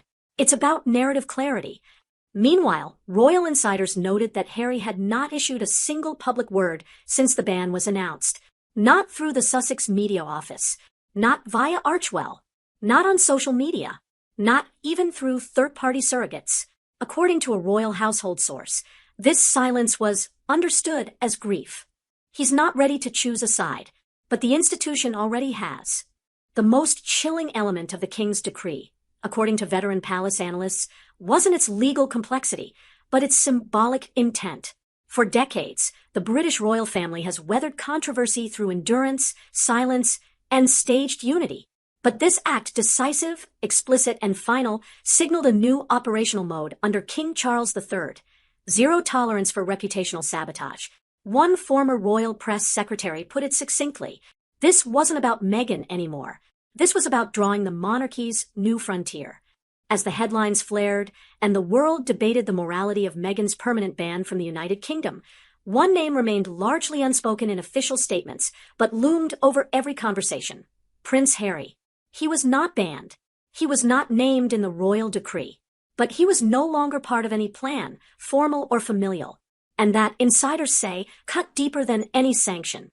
At 3:11 a.m. California time on the morning of October 26th, Harry received the same automatic email from the Home Office that the rest of the world would wake up to hours later. While Meghan read the statement with quiet fury, Harry was reportedly ashen, stunned, and, for the first time since Megxit, speechless. According to sources close to the Sussex household, Harry did not speak to anyone for nearly 8 hours. He shut the door to his study in Montecito, ignored all calls from advisors, and let his phone battery die. He looked like someone who just lost a country, one long-time aide said. Not his wife, not even his home, his place in the world. The silence from William was not accidental. Following the council meeting at Buckingham Palace and the king's final signature on the ban, it was agreed that no direct communication would be made to Harry prior to enforcement. He has been briefed enough, and reportedly said, he knows what she's done. Charles, while emotionally conflicted, deferred to the logic of institutional protocol. William, however, was more blunt. According to palace notes recorded by a senior aide and later leaked to the press, William allegedly said, he chose her war over our bloodline. He has made his peace with that. So have we. For Harry, the implication was clear. The red line drawn through Meghan's name on official documents might as well have passed through his own. He was still permitted entry into the UK, still technically a prince, still sixth in line to the throne. But spiritually and strategically, he was now outside the circle. Behind closed doors, the Montecito estate entered a kind of lockdown. Security was heightened, lawyers were brought in, and Harry, sources say, became inwardly agitated. According to one former bodyguard, Harry paced the upper terrace for hours, visibly agitated and muttering fragments of sentences to himself, none of which made sense to staff. He made 2 attempts to contact William. Both calls were ignored. He left a voice message for his father. There was no reply. He emailed Lady Sarah Chatto, a cousin he remained close to, and received a kind but non-committal response, expressing hope for future calm, but no support. Meghan reportedly tried to rally him toward action. She proposed issuing a joint statement. He refused. She suggested appearing together on an American talk show to reclaim the story. He declined. He told her, this isn't just about you anymore. It never was. That sentence, according to one aide, triggered a 90-minute argument, not violent, not cruel, but loaded with resentment, confusion, and fear. By the end of the evening, Harry was sleeping alone in the guest wing. By October 30th, just 4 days after the decree, Harry was spotted alone at a veteran support event in Santa Barbara. The press had not been informed. He wore no royal insignia. His name tag simply read, Henry Windsor. When asked by a journalist about the UK travel ban on Meghan, he replied, I have no comment, but I do have a family I still love. I always will. That short statement sparked a new debate. Was it a signal of defection or an attempt at reconciliation? The British press interpreted it as weak. The Sun ran a headline, "Harry, no backbone, no country." The Mirror was kinder, noting the visible distress on his face. Exile by association, the prince who walked too far. In the US, networks speculated about whether Harry would attempt to return alone to the UK for Christmas, a move that would certainly widen the emotional rift with Meghan. According to YouGov polling conducted that same week, 61% of UK respondents believed Harry should not be invited to any royal events for the remainder of 2024. 42% believed his children should lose their royal titles entirely. In the US, 49% of respondents felt sympathy for Harry, but only 21% trusted his judgment. Perhaps the most tragic consequence of the entire ordeal, however, was the quiet dismantling of a dream Harry had been nurturing for months, the creation of a global military veterans initiative meant to expand on the Invictus Games model and bridge programs across the US, UK, and Commonwealth nations. According to leaked planning documents, the initiative required partnership with the UK Ministry of Defence, access to royal facilities for training events, and joint UK-US non-profit status. Following Meghan's ban and Harry's deteriorating standing, all three partnership requests were formally withdrawn by the UK government. The program, once dubbed Operation Horizon, is now indefinitely suspended. For a prince once defined by duty, camaraderie, and royal service, it was a sobering signal. He could no longer represent the crown. Not with Meghan banned. Not with his name tied to hers. By November 1st, Charles had resumed public duties. William and Catherine were photographed visiting a children's hospice in Kent and traveled to Canada for a Commonwealth Trade Summit. Camilla presided over a Royal Literary Society event. Harry remained in California. No further statements were made. He was, in every sense of the word, alone, suspended between a royal heritage that no longer welcomed him and a personal life scorched by institutional reprisal. No one from Buckingham Palace had formally cut him off, but no one had opened the door either. And that, more than any decree or headline, was perhaps the final message. You're not banned, but you are no longer ours. Inside the stately halls of Buckingham Palace, where oil portraits and silk tapestries preserve centuries of order, something unseen but foundational is shifting. In the wake of Meghan Markle's permanent ban and Prince Harry's quiet estrangement, King Charles III is no longer reacting. He is rebuilding. This isn't simply about reputational control. This is monarchy as machine, recalibrated for survival in an era of digital mutiny, emotional politics, and collapsing reverence. According to documents prepared for the Privy Council's November 2024 session, King Charles has introduced what internal aides are calling a Windsor Code of Conduct Charter, a multi-tiered framework that sets out updated protocols for how royals are to engage with media, charitable ventures, political causes, and private business arrangements. The initiative was first drafted during the fallout of the Netflix series and Spare, but it remained in cold storage until the Meghan crisis confirmed the necessity of hard lines. Under this charter, royals with HRH titles must disclose all media or publishing engagements to the Lord Chamberlain's office at least 90 days in advance.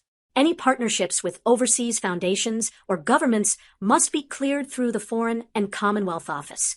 Violation of these protocols results in immediate suspension of travel funds, ceremonial inclusion, and security coverage. A confidential version of the charter has already been shared with working royals.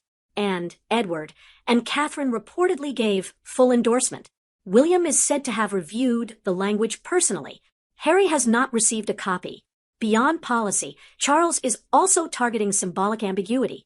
One key example is the succession line. While Harry remains sixth in line to the throne by law, Charles has reportedly ordered that all official royal website pages, public program rosters, and institutional publications remove references to the Sussexes unless legally mandated. This includes exclusion from all Commonwealth Day programming, removal from trooping the color planning documents, no inclusion in Jubilee or coronation retrospectives moving forward. The palace is not revoking titles, not yet, but they are withdrawing visibility, which, in the language of monarchy, is nearly the same. One advisor framed it simply, Charles isn't burning bridges. He's building a fortress. Perhaps the most lasting impact of this new discipline is its precedent. For decades, The monarchy has relied on soft power, silence, and staged reconciliation to manage scandals. Charles has now broken from that model, asserting that transparency without loyalty is a liability and that modernity must serve the crown, not dismantle it. As one senior courtier told The Times, this wasn't about punishing Meghan. It was about drawing a line in the sand that won't move for anyone. Not now, not in 20 years, not ever. The king, it seems, is no longer playing defense. He is scripting the institution's next era, and he's doing it without flinching. Weeks have passed since the monarch's decree was signed beneath the chandeliers of Buckingham Palace, yet the consequences continue to ripple far beyond Britain's borders. What began as a sovereign act of discipline has evolved into a global litmus test, a confrontation between heritage and disruption, between silence and spectacle. But for Meghan Markle, the reality is simpler and sharper. She is now, in the eyes of the British state, exiled.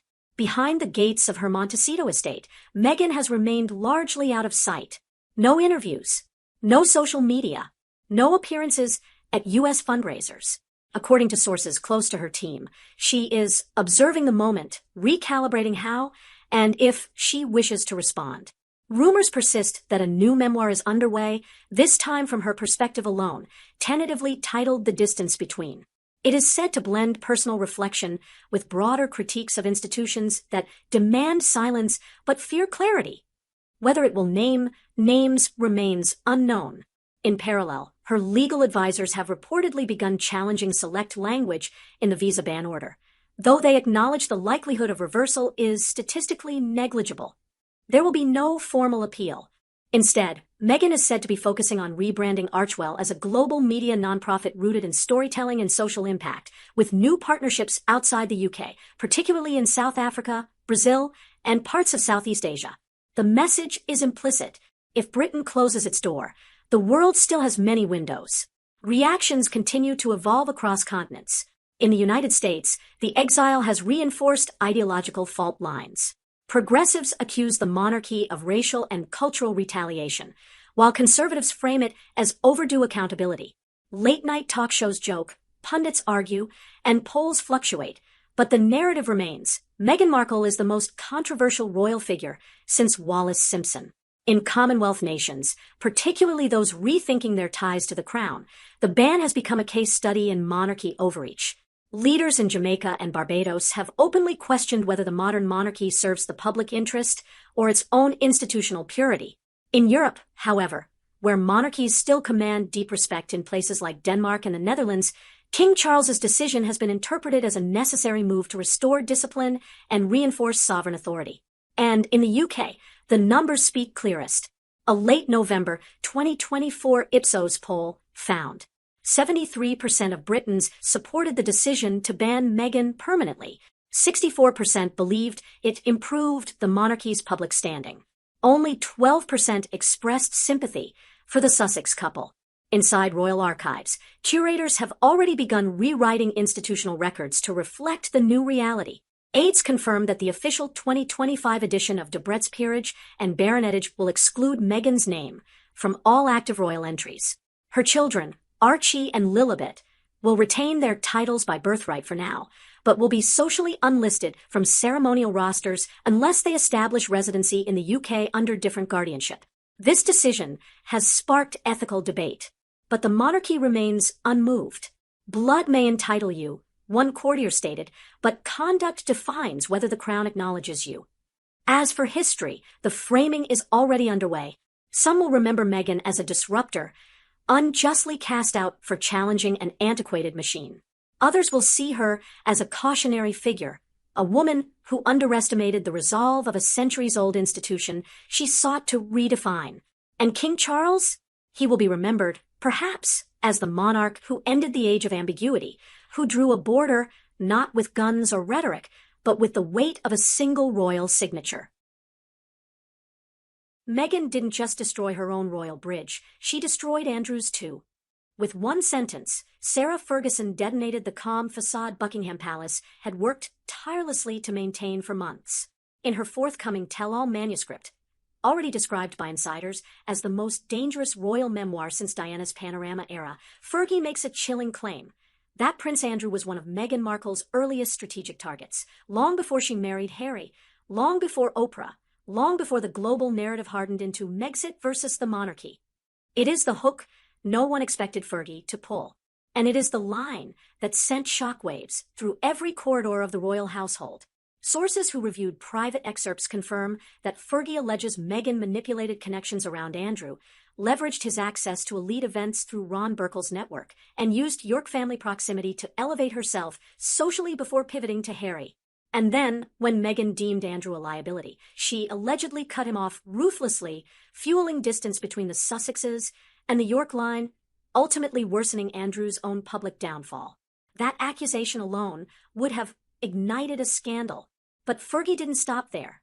She claims Meghan ghosted the York women, weaponized social perception, and recorded private conversations inside Royal Lodge, information that could devastate Meghan's carefully curated post-royal image.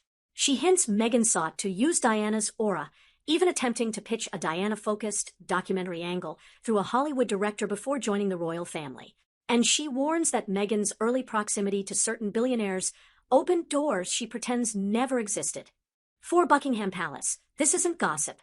This is a security breach, a direct threat to the credibility of the monarchy from someone who lived within its walls for decades. And for Harry, it is worse. Senior palace aides are in containment mode, but the truth is simple. They did not expect Sarah Ferguson to turn her fire on Meghan Markle so publicly and so aggressively. Fergie is not a blogger, not a disgruntled courtier, not a forgotten distant cousin. She is a former duchess, the mother of 2 princesses, a woman who has known royal shadows for 40 years. Her words matter, perhaps more now than ever, because she truly has nothing left to lose. A senior official described the atmosphere inside the palace this week as controlled panic, calm on the surface, scrambling underneath. They have endured leaks, documentaries, interviews, podcasts, lawsuits, but they have never faced a tell-all coming from inside the York line, targeting Meghan with specificity rather than opinion. If there is one person who reacted with unfiltered rage, it was Prince Harry. Multiple insiders confirm that the moment early excerpts of Fergie's accusations leaked, Harry called his lawyers, sent formal legal warnings through his California counsel, threatened defamation action, demanded a pre-publication freeze. One source described Harry's tone as explosive, more aggressive than anything since the fallout with Charles in 2021. Another notes he shouted during a call with a senior Kensington figure, claiming Fergie was being weaponized by the firm. Palace staff deny this, but do admit the York sisters have refused to intervene on their mother's behalf. Harry reportedly believes Fergie's memoir is a deliberate hit job approved by the monarchy. The palace insists this is fantasy, but the tension is unmistakable. This time, Harry is not just angry, he is terrified. Because unlike tabloids, Fergie knows things. Real things. Private things. Pre-Meghan things. The kind Meghan has built her post-royal reputation, trying to erase. But the strangest turn of all, Meghan is not fighting. Not publicly. Not legally. Not emotionally. Insiders in Montecito describe her reaction as shaken, withdrawn, frightened, the opposite of the fiery woman who once threatened to sue the palace over the Sussex title, called out Charles's decisions as harmful and retaliatory, and panicked over potential losses to Hollywood deals. This time, Meghan is not shouting. She is crying. She is not issuing statements. She is retreating. She is not demanding public defense. She is privately asking Harry, why her? Why now? What does Fergie want from me? Some say Meghan fears Fergie's story will undo the persecuted outsider narrative she has built. Others whisper Meghan is worried Fergie will expose information she never expected to surface, especially involving elite circles, private jets, and the pre-Harry networking trail she has always downplayed. Either way, Meghan is playing the victim, but for the first time, it doesn't feel strategic. It feels real. It feels scared. And that vulnerability is fueling even more speculation. What started as whispers has now turned into a storm. Publishers offering Fergie 6-figure bonuses to go even deeper. Hollywood publicists in panic mode, worried about Meghan's commercial viability. Palace aides preparing contingency communications. Harry reportedly threatening to go nuclear. Royal insiders wondering what else Fergie will reveal. And behind closed doors, one chilling question has formed. If Fergie knows all this, what else does she know? That is the question paralyzing both the palace and Montecito. Because Fergie isn't done. Not even close. Inside Buckingham Palace, the official stance remains silence. But behind gilded doors, emergency meetings have multiplied, and the tension is near breaking point. One courtier described the atmosphere in the king's private office the morning after the Fergie excerpts leaked. You could hear a fountain pen hit the floor. It wasn't just what Fergie said. It was who she targeted, how precisely she framed it, and when she chose to detonate it. King Charles has made no public statement, but insiders confirm he was briefed the moment Fergie's manuscript reached legal review. His private secretary, Clive Alderton, reportedly placed an urgent memo on the king's desk titled, "Ferguson, Markle, Legacy Risk, Imminent." The content of the memo remains sealed, but 3 facts are known. Charles refused to intervene or issue a legal warning to Fergie. He instructed palace legal teams to observe, not obstruct. He allegedly told a senior aide, "Let them claw at each other if they wish. We stay the crown." To those inside Clarence House, this wasn't weakness, it was strategy. The king had made a choice: allow Meghan's royal reputation to burn from within. No palace bullets, just Fergie's fire. It's a cold calculation, but a familiar one. After all, Charles learned the cost of retaliation the hard way during his own scandal-ridden separation from Diana. This time, he wouldn't be the villain. He'd be the monarch who said nothing, while letting others say everything. If Charles stayed silent, William made moves, quiet, deliberate, unmistakable. In the 48 hours following the Fergie leaks, he invited Beatrice and Eugenie for a private lunch at Kensington Palace. He declined to attend an Archwell-adjacent charity gala where Meghan was scheduled to appear virtually. And most notably, he sent a handwritten note of personal encouragement to Fergie delivered by a trusted aide. The note, confirmed by 2 sources, did not mention Meghan by name, but it included one powerful line. Truth, when calmly told, can be more powerful than noise. Vous interpret that how you will. But within the palace, it was seen as a royal nod of approval. William has never forgiven Meghan for the 2021 Oprah interview, nor for the racist royal narrative he believes unfairly implicated him and Catherine. Now, with Fergie pulling back the curtain, William is not interfering. He is watching and waiting, as if knowing. Fergie's book may be the first blow in a longer war. The leak has revealed what insiders have long whispered. There are now 2 palaces within the palace. On one side, Charles, William, and the increasingly assertive Beatrice and Eugenie, who have distanced themselves from Harry and Meghan. On the other, Harry and Meghan, isolated in Montecito, reeling from Fergie's claims, increasingly viewed as commercial liabilities rather than royal assets. Even Andrew, ironically, has chosen silence. Those close to him say he was blindsided by Fergie's draft, but not surprised. One aide said he laughed once, then said nothing for hours. Some believe Andrew secretly welcomes any narrative that softens his image, even one that frames him as a pawn of Meghan's ambition. Fergie's team has already hinted, what was leaked is just the beginning. Sources close to her publisher confirm. There are 2 full chapters not shared with legal reviewers in advance. One section involves Meghan's ties to a well-known Middle Eastern investor.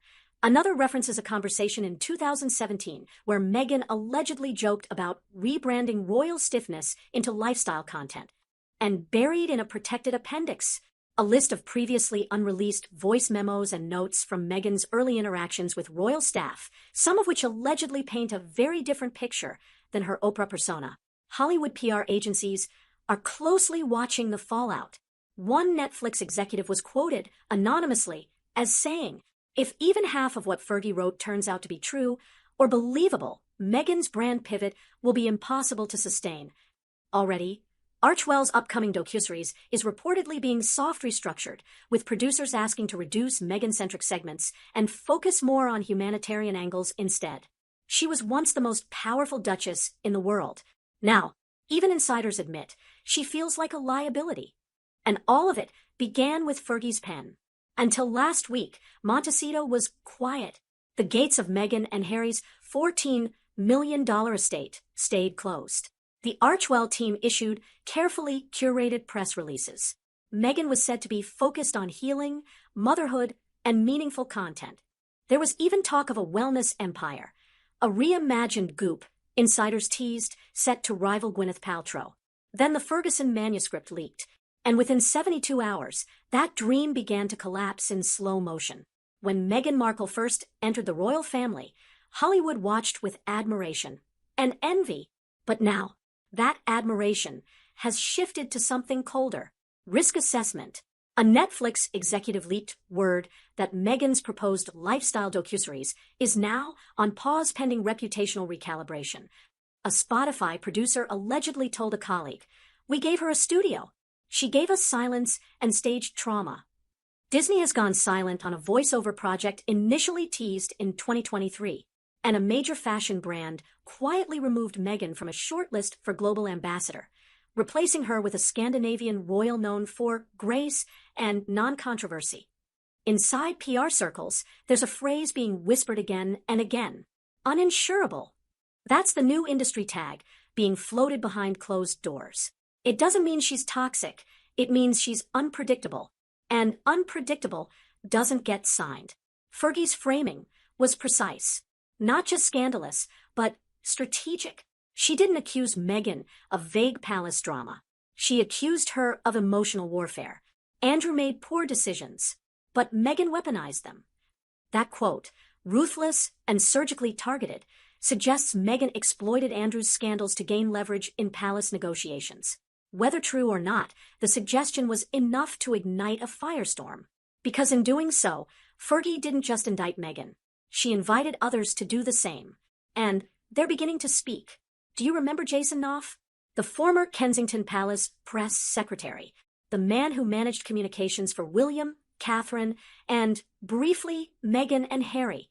He was dubbed one of the palace for during the Sussex legal battles, when Meghan claimed her privacy was violated and accused royal aides of failing to protect her. Knopf stayed silent, until now. Last week, he was spotted leaving a meeting at a legal firm in London. That firm specializes in media ethics, libel law, and non-disclosure disputes. Hours later, a second tip emerged. Knopf has been in contact with Penguin Books UK and is preparing a limited rebuttal memoir focused on truth in modern royal communications. Translation? He's writing his side of the Meghan saga. And unlike Meghan, Jason kept records. What makes this moment so dangerous for Meghan isn't just the press. It's that she didn't control the narrative this time. When Charles stripped their Sussex titles, Meghan went on the offensive. Lawyers, statements, op-eds, all within 72 hours. She positioned herself as the misunderstood victim of an outdated institution. But now, she's gone quiet. Her team has issued no legal threat to Fergie. No rivatal statements. No interviews. Nothing. Even Meghan's closest allies, the ones who usually step in on Instagram or via tabloids, have remained silent. A close friend told The Times. She feels cornered. She's overwhelmed. And this time, she's afraid anything, she says, might make it worse. If Meghan's playing silent victim, Harry is seething. Multiple reports suggest Harry demanded an internal legal review of Fergie's manuscript, attempted to contact his father directly, but Charles refused the call and told an Archwell staffer, "They can't just lie about my wife and call it memoir." Sources say Harry threatened defamation action, but advisors warned that litigation would trigger discovery, a process that could expose even more damaging communications. One insider added, "Harry thinks Fergie betrayed Diana's memory, but no one in the family is supporting him, not even Eugenie. Even his once close cousin has gone dark. That silence hurts more than anything, because for the first time in a long time, Harry is truly alone. In private, Meghan is reportedly debating a drastic response. A full Oprah-style sit-down, this time without Harry. Her advisors are divided. Some believe one last emotional appeal could reset the narrative. Others warn it will only stoke the fire, especially if Fergie retaliates. But one thing is clear, Meghan is running out of allies. The palace won't protect her. The press is circling, and her brand, once wrapped in royal fairy dust, is now covered in questions. It was past midnight in Montecito. The house was quiet, save for the blue glow of Meghan's phone. Messages kept flooding in. Some from lawyers, some from old friends, most from Hollywood executives who once called her a rising brand with a crown. But tonight, the tone was different. One word kept repeating in emails and texts: clarify. No more warmth. No more loyalty. Just a demand for answers. Because earlier that evening, a confidential development deal memo, allegedly signed between Meghan's Archwell Productions and a major streaming service, had been leaked to the Daily Telegraph. The headline read, "Exclusive. Meghan Markle's secret docuseries deal built on untold truths of royal women." And buried in the memo, a chilling clause. Narrative arc may include references to intergenerational trauma, maternal displacement, and psychological suppression, particularly post-1997. Insiders didn't need to decode it. That was code for Diana. But even worse, a second clause reportedly referenced the impact of reintegration of scandal-marked royals, widely interpreted as an attack on Prince Andrew, using him as a case study in power, consequence, and privilege. It was everything Fergie had warned about. That night, as Meghan scrolled through damage control drafts, her phone buzzed with a contact name she hadn't seen in months. Tyler Perry, the man who gave them refuge after the royals split, who offered his home, his plane, and his public platform. This time, his voice was not warm. According to someone close to Meghan, Tyler told her, respectfully, that he couldn't be associated with any project that risked re-traumatizing Diana's legacy or turning her into a weapon for present-day feuds. In other words, he was distancing himself. Even Perry's camp later issued a vague, cautious statement to Variety, affirming his respect for all mothers who endured public tragedy, without naming Meghan once. To Meghan, it was betrayal, but to everyone else, it was the beginning of the end of her protective shield. Across the Atlantic, the reaction from William and Catherine was no less cutting, though it came with no words at all. Sources confirmed that the Prince and Princess of Wales refused to comment, even as Meghan's name trended for 5 days straight. But behind the palace gates, there was no confusion. A leaked memo from a Kensington aide described the couple's mood as resolved, protective, and past the point of diplomatic restraint. One former courtier stated bluntly, if Meghan thought Catherine would step in, or that William would call off the dogs, she misunderstood the entire shift of power. They're not reacting, they're rebuilding. Adding fuel to the fire was the lingering Gabriel drama. While the world was still digesting Fergie's accusations, more insiders confirmed that the name Gabriel had not only been chosen without Camilla's knowledge, it had also been registered on official documents weeks earlier, kept off the books to avoid leaks. William had quietly consulted with his father, King Charles, but left Camilla entirely out of the loop. And in a twist no one expected, Catherine reportedly sent a private letter to Camilla with one chilling sentence. Some names carry peace. Others remind us why peace is so rare. It was the first direct correspondence since the Orchid Garden incident in Singapore. Camilla, per royal aides, has refused to acknowledge the letter. But she hasn't left Windsor since. The options are few. Go silent indefinitely, hoping public fatigue will smother the fire. Drop the project entirely, killing months of work and millions in potential value. Or go all in, retaliate with her version of the story, knowing it could mean permanent exile from all royal circles. Her team is split. Some say she's on the brink of walking away from Hollywood altogether, refocusing on a boutique brand built around wellness, motherhood, and healing. But one ex-Archwell staffer painted a different picture. Meghan's not done. She's regrouping. But she knows now that, if she moves again, it has to be nuclear. The question is, will Harry follow? The meeting was set under another name.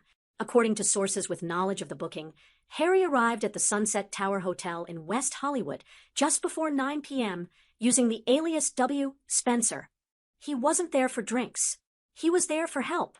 Inside the private dining room was a table of 3 senior consultants from Randall & Sloan, a crisis PR firm known for reshaping reputations on the brink of implosion. Their past clients? A list of CEOs caught in scandal, Hollywood producers post-cancellation, and a certain Silicon Valley founder who had fled to Dubai. What did Harry want? Not revenge. He wanted rescue. An insider close to the meeting revealed Harry's tone was a mix of frustration and fear. Meghan's situation, he admitted, was slipping out of control, not just in terms of press, but in the eyes of power brokers who once supported them. He asked them to draft a pathway back into the public's good graces, said the source. Something that positioned them not as victims, but as protectors of Diana's legacy, misused by others. Translation: he wanted to flip the narrative, casting Fergie as the provocateur and Catherine as an unwilling pawn caught between warring queens. But Randall and Sloane were clear. This strategy only works if Meghan disengages completely. They told him she needs to vanish. No more leaks. No more memoir whispers. No interviews. No dramatic walks in botanical gardens. Silence is the only rebrand you have left. Harry reportedly didn't respond right away, but his phone lit up with a message from Meghan just before he left the room. They're twisting everything. The implication was obvious. She wasn't ready to go quietly. Meanwhile, across the Atlantic, Sarah Ferguson wasn't backing down. If anything, she was accelerating, following her viral remarks suggesting Andrew was manipulated emotionally by a young woman who understood the media better than the monarchy. Fergie appeared on a surprise panel at a literary conference in Bath. Her quote that stole headlines: "There's a difference between being silenced and knowing when to speak. I stayed quiet for 20 years. That was a mistake." Audience members reported that Fergie appeared calm, collected, and armed. Later that day, her team shared a cryptic photo on her official social account. An old press clipping from 1997 with the headline, "Mystery Call to Diana Hours Before Paris." No caption, no context, but it was enough. Online forums exploded with speculation that Fergie was hinting at a larger conspiracy, one in which Diana may have been trying to warn someone or reveal something that night. And some users believed Meghan was attempting to revive or exploit that unfinished story. A palace aide reportedly said, "Sarah doesn't bluff. If she says she's been holding back, everyone should be very afraid of what's in that archive." Amidst the chaos, one figure remains entirely untouched: Princess Catherine. No statements, no interviews, no reaction to Fergie, to Gabriel, or to Meghan's imploding reputation. But insiders say this silence is strategic, not passive. Behind closed doors, Catherine has been briefing the head of royal communications daily, coordinating with Lord Chamberlain's office on future engagements, reviewing security protocols for her upcoming UN Women's Peace Initiative tour, now expected to include a stop in Paris, a symbolic and possibly loaded location. One palace observer put it succinctly: she's building her own statecraft. While the others are leaking, suing, crying on TV, she's becoming the monarchy's future spine. And William? He's reportedly said only one thing about the recent scandals: the family has chosen its future. You're either in support of it, or you're in the way. The ultimate question remains: what's Meghan's next move? If she sues Fergie for defamation, she risks discovery, depositions, and a courtroom showdown where Diana's name will be dragged out again. If she stays quiet, she'll be perceived as admitting guilt, or worse, conceding power. But Meghan now faces a media landscape that no longer bends in her favor. After the Sussex titles were revoked, streaming deals restructured, and Archetypes podcast shelved, her brand is without armor. A single misstep could make it unsalvageable. And behind the scenes, whispers say Meghan has considered fleeing to Europe, not for a press tour, but to avoid certain contractual lawsuits pending in California. Nothing is confirmed, but one insider simply said, "The archetype of the victim only works if the public still wants to hear you cry. Right now, they're listening to someone else." The envelope was unassuming. Cream parchment, red wax seal, a note in looping black ink, to be opened only if the past returns in disguise. D. Spencer. It had been in storage since 1997, and for nearly 3 decades, it had remained buried, not just in a secure room beneath Kensington Palace, but in the memory of the man who had been trusted with it, Diana's former protection officer, Mark Sutherland, now retired. Sutherland had remained fiercely loyal to the late Princess of Wales. He never gave interviews. He never signed memoir deals. But according to multiple sources, he contacted William directly this past month. Why? Because Meghan had crossed a line. And Sarah Ferguson's sudden reference to the last call before Paris triggered a wave of conversations that no one in the firm wanted to have again. Inside the envelope was a single sheet of paper. On it, Diana had handwritten a short passage, reportedly expressing fear not of the media, nor the public, but of something deeper. They will try to erase me through others. They will dress her in my colors, give her my charm, use my legacy to cleanse their name. But my son will know the difference. William's response was equally brief. He handed the letter to Catherine and said nothing. But the next morning, plans were finalized for a private royal legacy summit at Sandringham, with 3 people invited to join: Princess Anne, Lady Sarah Chatto, niece of Queen Elizabeth II and close confidant of Diana; David Linley, Viscount Snowdon, a royal with deep ties to design and heraldic symbolism. What did they discuss? Legacy, lineage, and the redrawing of royal protection lines. But there was one guest not on the list, yet whose presence altered the course of the meeting: Lady Louise Windsor. Having recently accepted formal royal duties and engaged to Felix Robert Dilvaclamp, Louise had largely avoided the inner dramas of her extended family. But this time, she asked to speak. "We cannot inherit shame from battles we never chose," she said, according to a palace insider. "But we can choose clarity, and that includes saying, Diana cannot be rewritten by Netflix, nor by California." Those in the room were stunned. Louise, the once silent Windsor, had chosen her side. Later that day, Kensington Palace quietly approved new branding protocols for the Duchy of Cornwall, the Wales's charitable initiatives, and the UN Global Peace Portfolio Catherine would soon lead. All future content would include a watermark inspired by Diana's scallop shell, now subtly woven into Catherine's personal royal standard, not Meghan's. This was not just aesthetic. It was architectural. Behind closed doors, a new term emerged: quiet lock. Not a legal order, not a scandal warning, but a strategic soft freeze on any and all associations, invitations, or future collaborations between the royal household and Harry and Meghan's team, regardless of public reconciliation narratives. No Christmas invites, no appearances at anniversaries, no shared memorials, no Easter walkabouts, not even private photo calls involving the Cambridge children.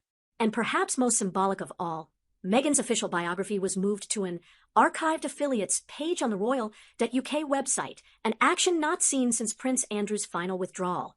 When pressed, the palace offered a single-line response: "The website reflects the current structure of working royal engagements." But every court reporter knew this was the final page. Days later, in a quiet neighborhood of Montecito, a black car was seen pulling into a gated estate. Inside was a freelance producer, reportedly hired not by Netflix or Spotify, but by a European distributor working on a docu-series titled Legacy Wars, Inside Royal Power. Meghan agreed to a closed room, camera-only segment. No interviewer, no questions, just her monologue. But something unexpected happened. According to crew notes leaked days later, Meghan cried off camera and refused to finish the shoot, muttering, "They'll twist this too. It's not even mine anymore. None of it is." Was it remorse? Or was it the sound of someone realizing the game was over? The distributor quietly canceled the episode, and Meghan hasn't been seen in public since. Back in London, as Catherine finalized her tour wardrobe and updated her speeches for the Vatican, Jordan, and South Africa, a new symbol was being embossed across diplomatic folders and briefings. The conjugal coat of arms of William and Catherine, now featuring the unified symbols of their houses, their children, and the scallop shell of Diana rising between them. Beneath it, the motto, "Ich dien, I serve." But some palace aides noticed a second motto, discreetly added to a private set of documents prepared for internal briefings. "Let the record hold." A nod, perhaps, to a mother's prophecy, and a future Queen's calm commitment. Fergie, now on a quiet book tour, but with eyes on Parliament for a future legacy bill on royal press protections. Harry, still negotiating damages with a British tabloid group, but now doing so without palace legal guidance. Meghan, silent, watched, fading, and Catherine, smiling, and still not blinking. Because the war didn't end with an interview. It ended with a name, a crest, and a refusal to answer provocation with panic. And sometimes that's all it takes to win. November 26, 2025, Windsor Castle, Berkshire.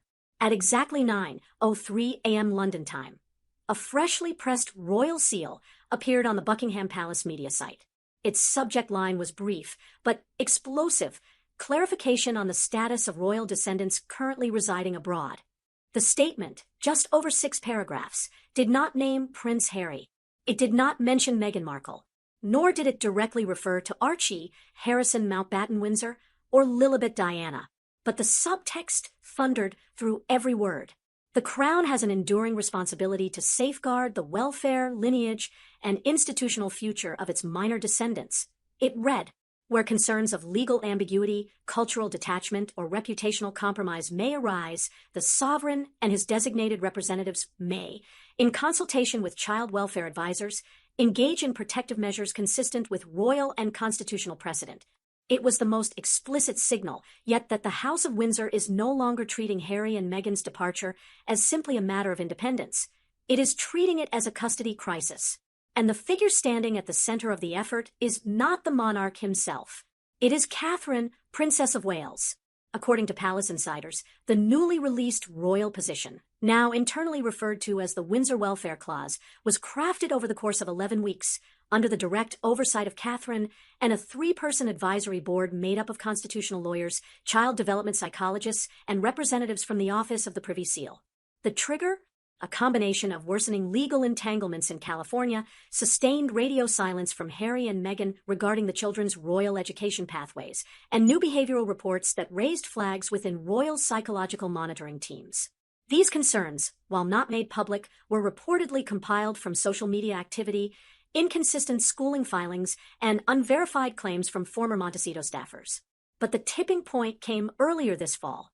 On October 17, 2025, during a private meeting at Lambeth Palace, Catherine met with the Archbishop of Canterbury, a royal pediatric liaison, and 2 members of the Lords Committee on Succession and Sovereign Entitlement. The topic, whether the Crown could invoke a rarely used clause from the Royal Marriages and Guardianship Act, last activated in the late 1930s, to formally request partial custodial input in the lives of Archie and Lilibet. Behind closed doors, the answer was grim, but clear: yes. If circumstances warranted it. The announcement has ignited not only constitutional debate, but a cultural one. Commentators from both sides of the Atlantic have drawn attention to a sharp contrast. On one hand, Princess Beatrice and Princess Eugenie, daughters of the disgraced Prince Andrew, have emerged as model royals, rehabilitating their family name through charitable work, professional restraint, and active participation in national engagements. Despite the scandals surrounding their father, they have remained loyal to the Crown and publicly aligned with King Charles's modernist vision. On the other hand, Archie and Lilibet, though younger and innocent by every standard, have been largely erased from royal visibility by parental choice. The point isn't to punish the children for the decisions of their parents, said one palace advisor involved in the drafting of the welfare clause. It's to prevent those children from being erased from a legacy they were born into without consent, without memory, without recourse. That question, why the royal family would escalate a potentially explosive custody discussion now, has a troubling answer. A confidential report prepared by the Royal Sovereign Fund Office in late September revealed that the only remaining official link between the Sussex children and the UK monarchy, their birthright education trust, had been dormant for over a year. Funds had not been drawn, reporting obligations had lapsed, and communication from the Sussex legal team had dwindled to near silence. Even more concerning, digital monitoring teams from the Crown Reputation Office flagged multiple podcast and public remarks made by Meghan throughout 2024 and early 2025 that painted the royal family as archaic, emotionally abusive, and obsessed with control. In one interview aired in February 2025, Meghan implied that her daughter had escaped the pressures of a broken institution. These statements were filed into what insiders call the Windsor Risk Index, a quiet internal metric the monarchy uses to assess reputational and relational threats to royal minors. That index peaked in early October, and by mid-month, the Royal Advisory Council had reached a consensus. The Crown must intervene, delicately but definitively. In a private memo obtained by The Times and later confirmed by royal correspondents, Meghan's own response to the guardianship proposal has proven unexpectedly tentative. According to two sources familiar with the communication, Meghan reportedly told a confidant in mid-November, "I hate everything they stand for. But maybe it's better for the kids to know that world, even if I don't want to be part of it anymore." The comment, delivered during a closed-door brainstorming session with a media strategist in Los Angeles, was seen by some as a softening stance, and by others as calculated positioning ahead of a rumored memoir follow-up and streaming series focused on the parenting tightrope. But the damage to Meghan's maternal image may already be done. Social media backlash erupted this week when clips resurfaced of Meghan mocking traditional royal protocols, bowing, curtsying, and the concept of princess lessons on a 2023 comedy podcast. Critics online have now begun to question, if you hate the institution so much, why let your children carry its bloodline at all? Some of the sharpest attacks have come not from royal loyalists, but from mothers. Insiders insist this is not a play for custody in the legal sense, but for continuity, identity, and access. If accepted, the proposal would not remove Harry and Meghan's parental rights.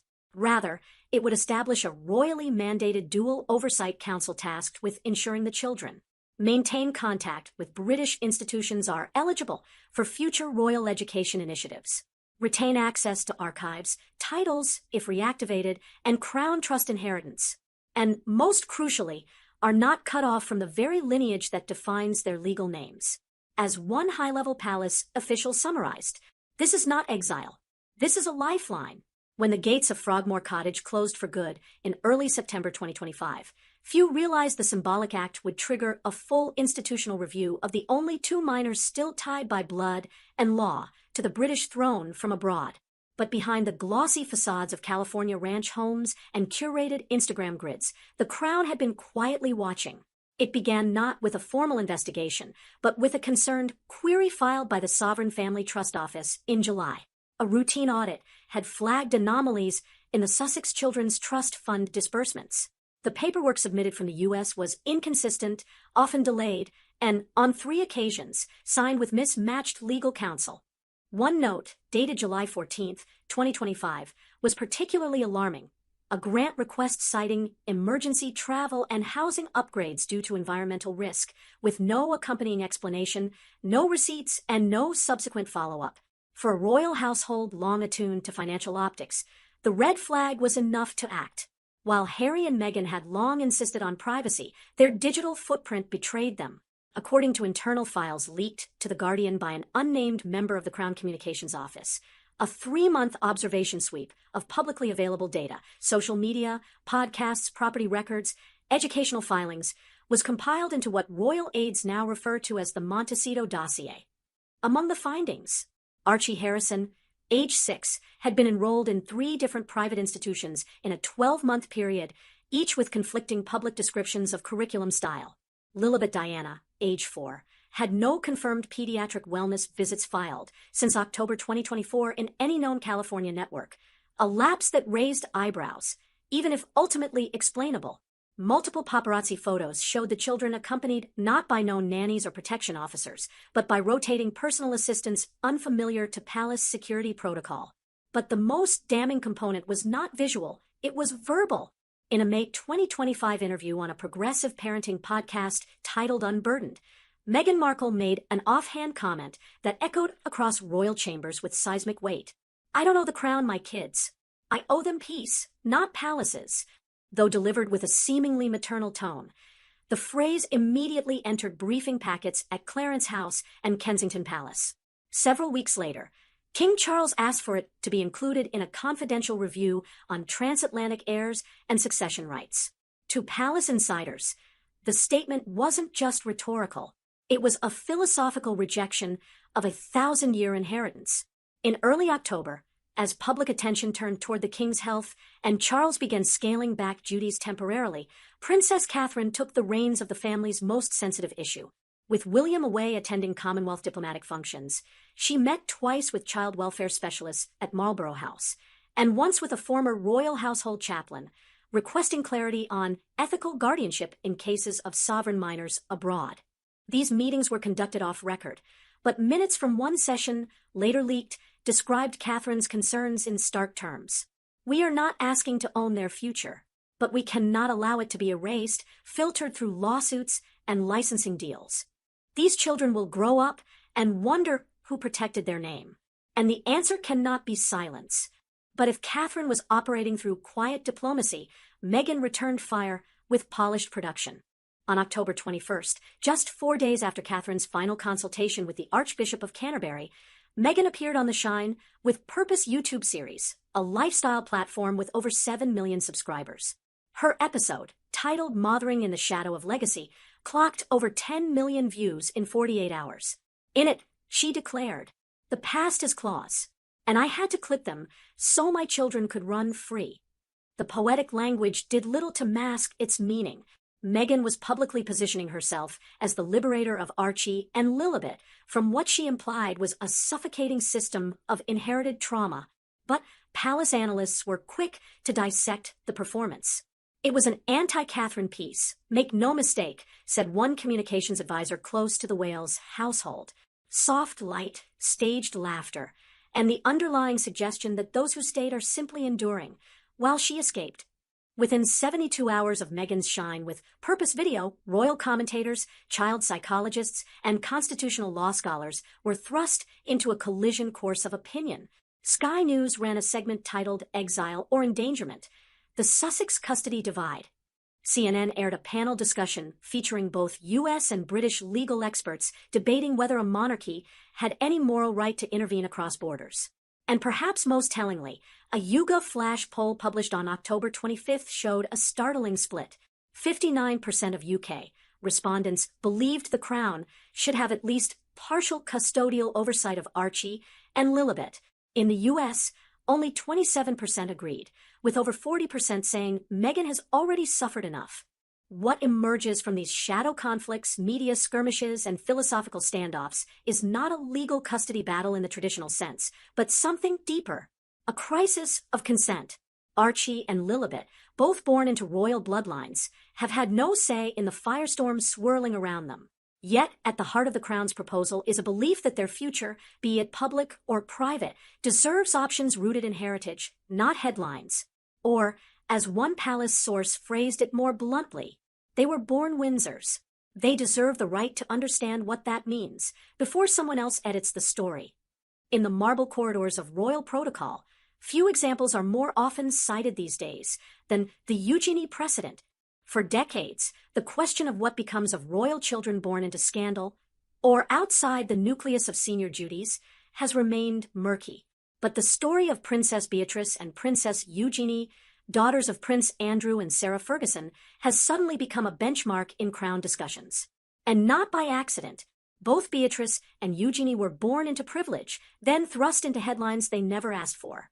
In 2019, when Prince Andrew's ties to Jeffrey Epstein exploded into a global scandal, there was no protocol for how the monarchy should insulate his daughters.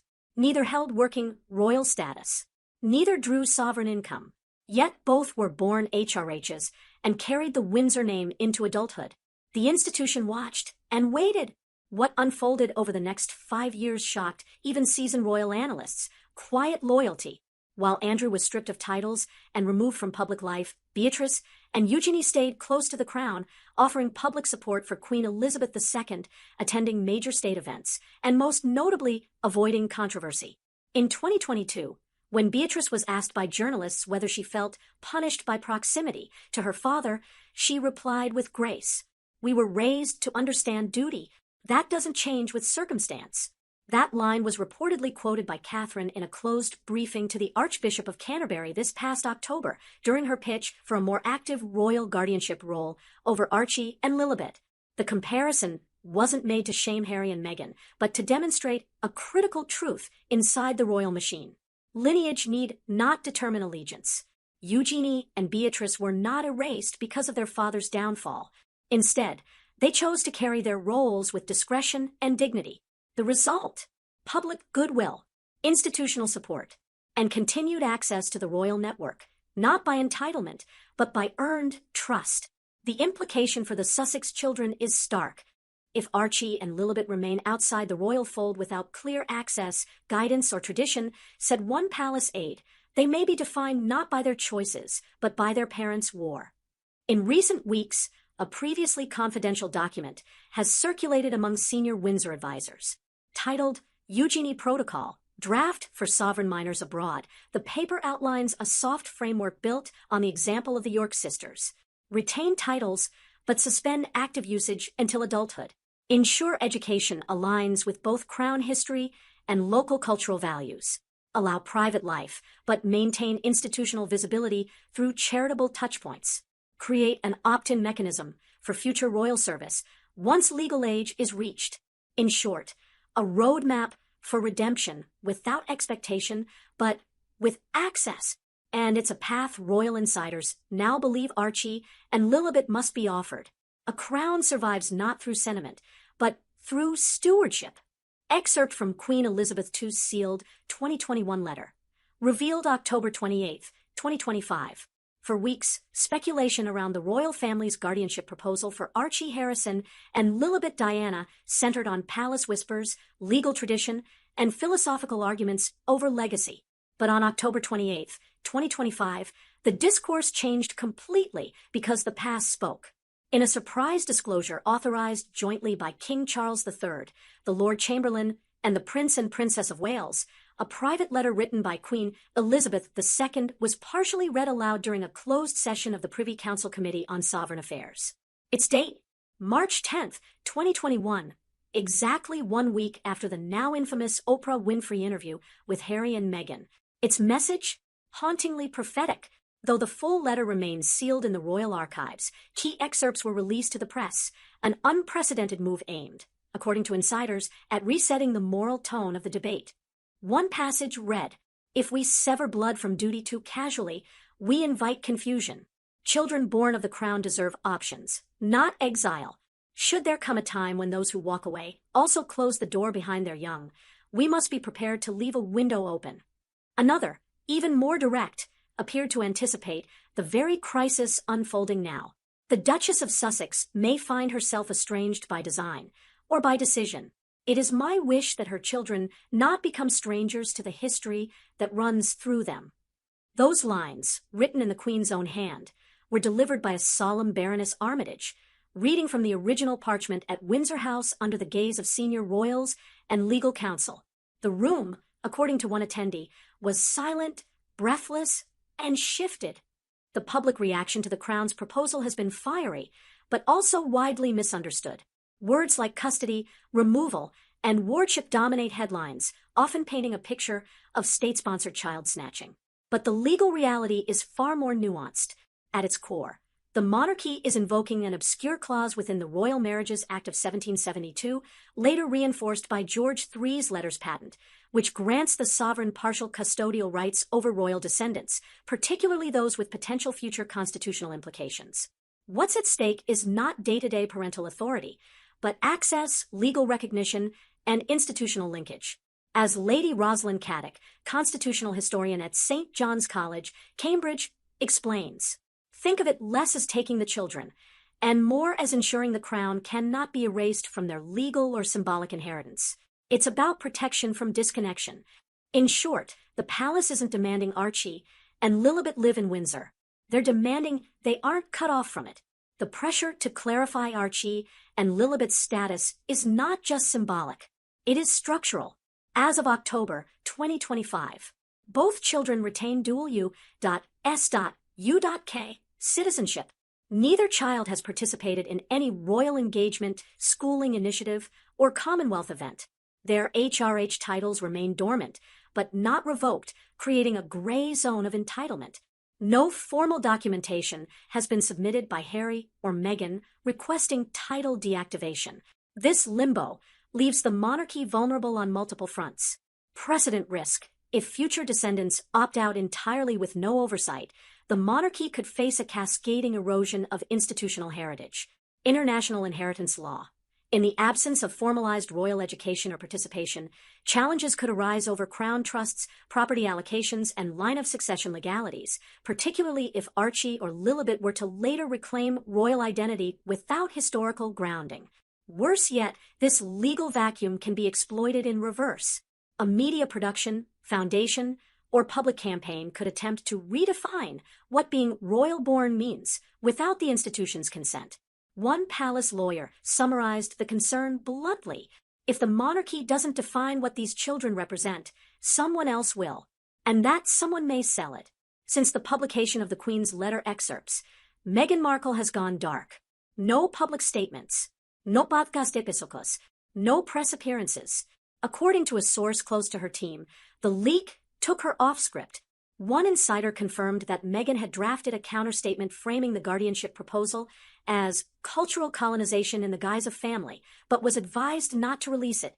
Instead, behind the scenes, legal teams have quietly begun renegotiating the children's trust terms, reportedly seeking clarity on which UK benefits may remain intact even under residence exclusivity in the United States. This royal aides note may be the clearest sign yet that Meghan is preparing to partially comply, even if unwillingly. But her silence has sparked a different backlash. A viral post on X, formerly Twitter, with over 2.4 million views, reads, "If you loved your kids more than your resentment, you'd put them above your politics. They're not escapees. They're heirs." One more unexpected twist followed the release of the Queen's letter.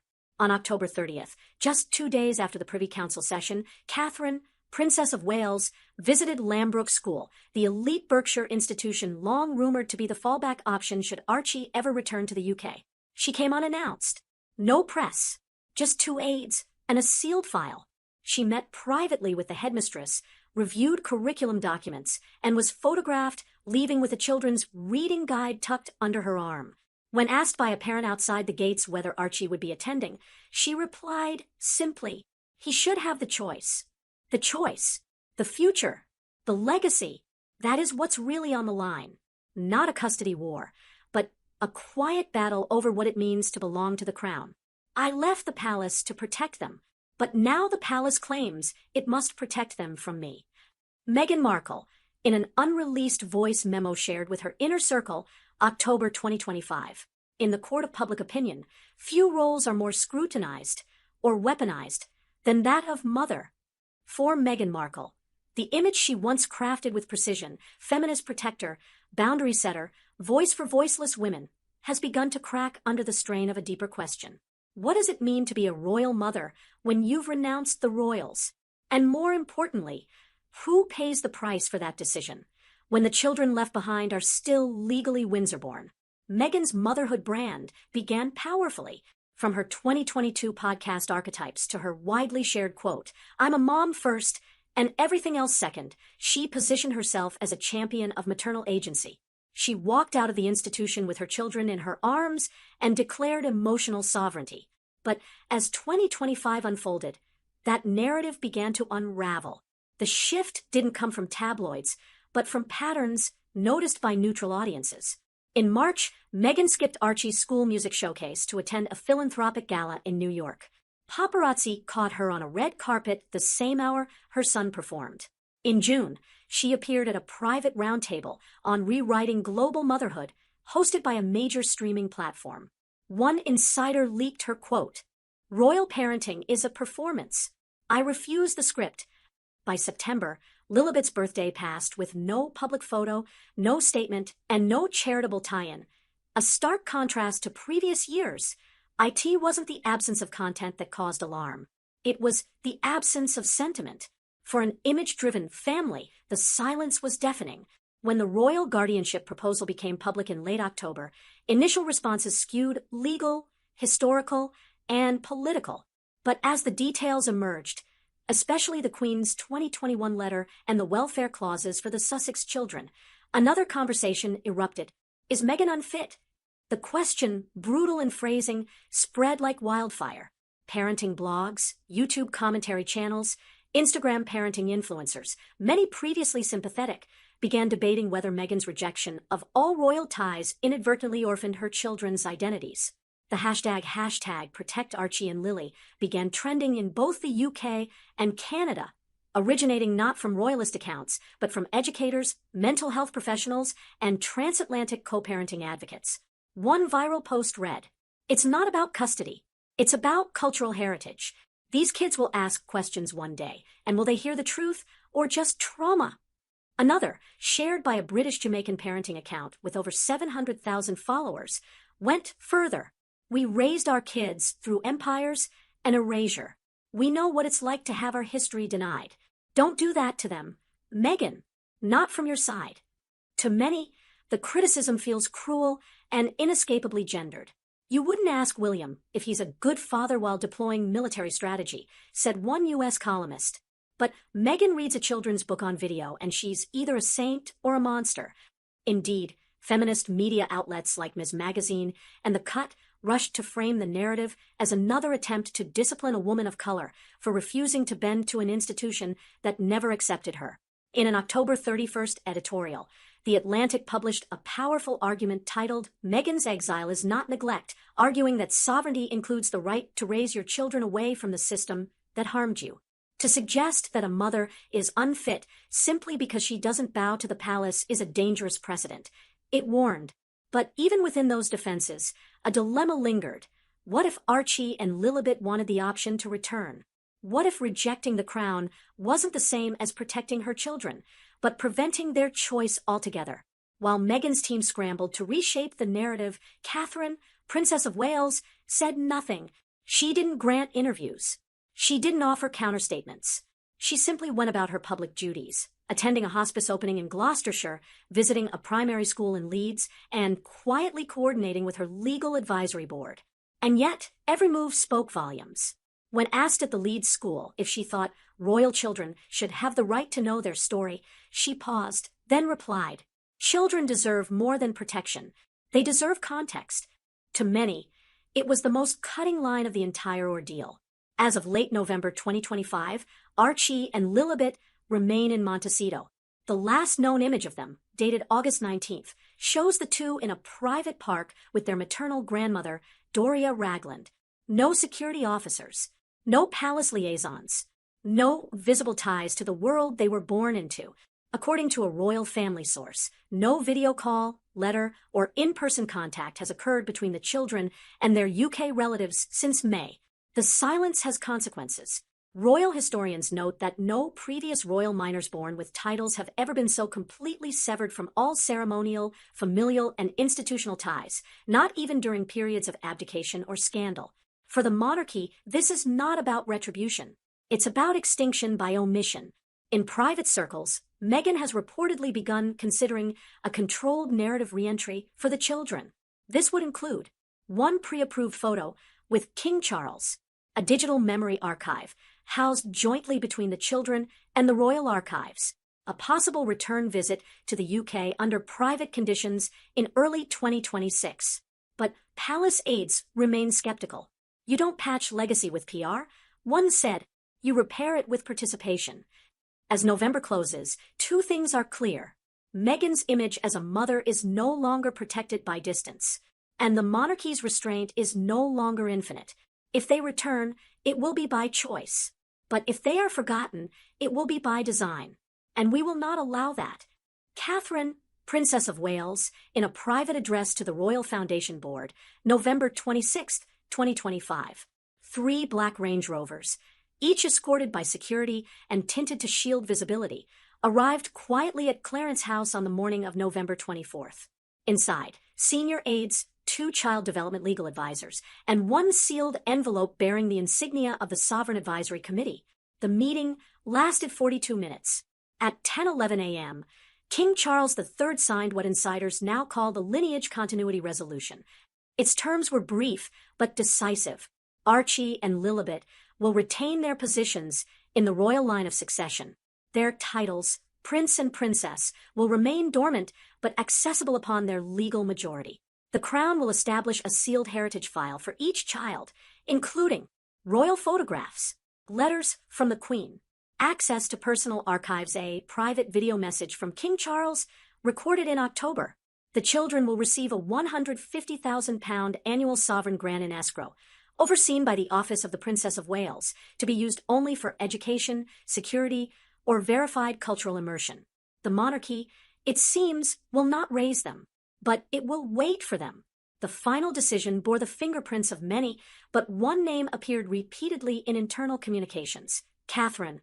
She had orchestrated the legal path, courted bipartisan parliamentary support, consulted child psychologists, and, most importantly, refused to let the Sussex children become collateral damage in a feud they didn't create. When asked by a member of her foundation whether she believed the children would ever come back, she answered, "I don't expect gratitude. I only hope they know we never gave up on them." At 5 p.m. on November 27th, the palace released a final public statement. It was clinical, stripped of sentiment, but resonant in tone. The House of Windsor recognizes the unique status of His Royal Highness Prince Archie and Her Royal Highness Princess Lilibet. Their position, history, and rights remain protected by the Crown and shall be held in trust until such time as they may wish to claim it. And at 6:32 p.m., Princess Catherine appeared at St. George's Chapel, where a special service honoring Queen Elizabeth II's legacy was being held for a group of visiting schoolchildren. Wearing a simple cream coat dress and no visible jewelry, she stood quietly as the children sang a hymn long associated with coronations. "I vow to thee, my country." One young girl, unaware of the cameras nearby, leaned toward Catherine and whispered, "Are you the queen yet?" Catherine smiled, then knelt to eye level. "No, sweetheart, but I'm helping until she comes back." We'll give every support as she steps into it with the duty and composure we've come to expect. It's an honour to announce Catherine, the Princess of Wales' new full authority role, in line with Her late Majesty's wishes.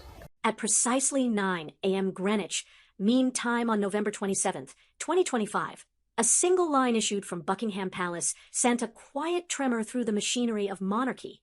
With the sovereign's full confidence and an acknowledgement of her steadfast service, Her Royal Highness the Princess of Wales shall assume expanded responsibilities in representing the Crown abroad. It was a sentence both ceremonial and seismic.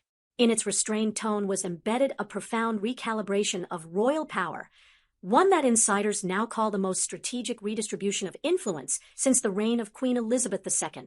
With that line, Catherine, Princess of Wales, was formally named Royal Envoy for Global Diplomacy, a newly forged role that cements her status not merely as future queen consort, but as the monarchy's most visible face of international engagement now. For those within the palace, the announcement came as no surprise. For those outside, it rewrote the understanding of what monarchy means in the post-Elizabeth age. This wasn't just another royal patronage or symbolic duty. This was statecraft. The position of royal envoy had no precedent. There is no official blueprint in the court circular, no parallel in recent royal memory. Yet the urgency of its creation reflected the monarchy's growing awareness of its own fragility and of Catherine's rising utility as its most bankable diplomatic asset. Her remit, while broadly defined, is deeply consequential, co-chairing and hosting state visits on behalf of the king, leading international royal delegations, particularly across the post-Brexit Commonwealth, acting as a cultural liaison with major institutions like the UN, WHO, and UNESCO, spearheading women-led humanitarian diplomacy in conflict-affected regions.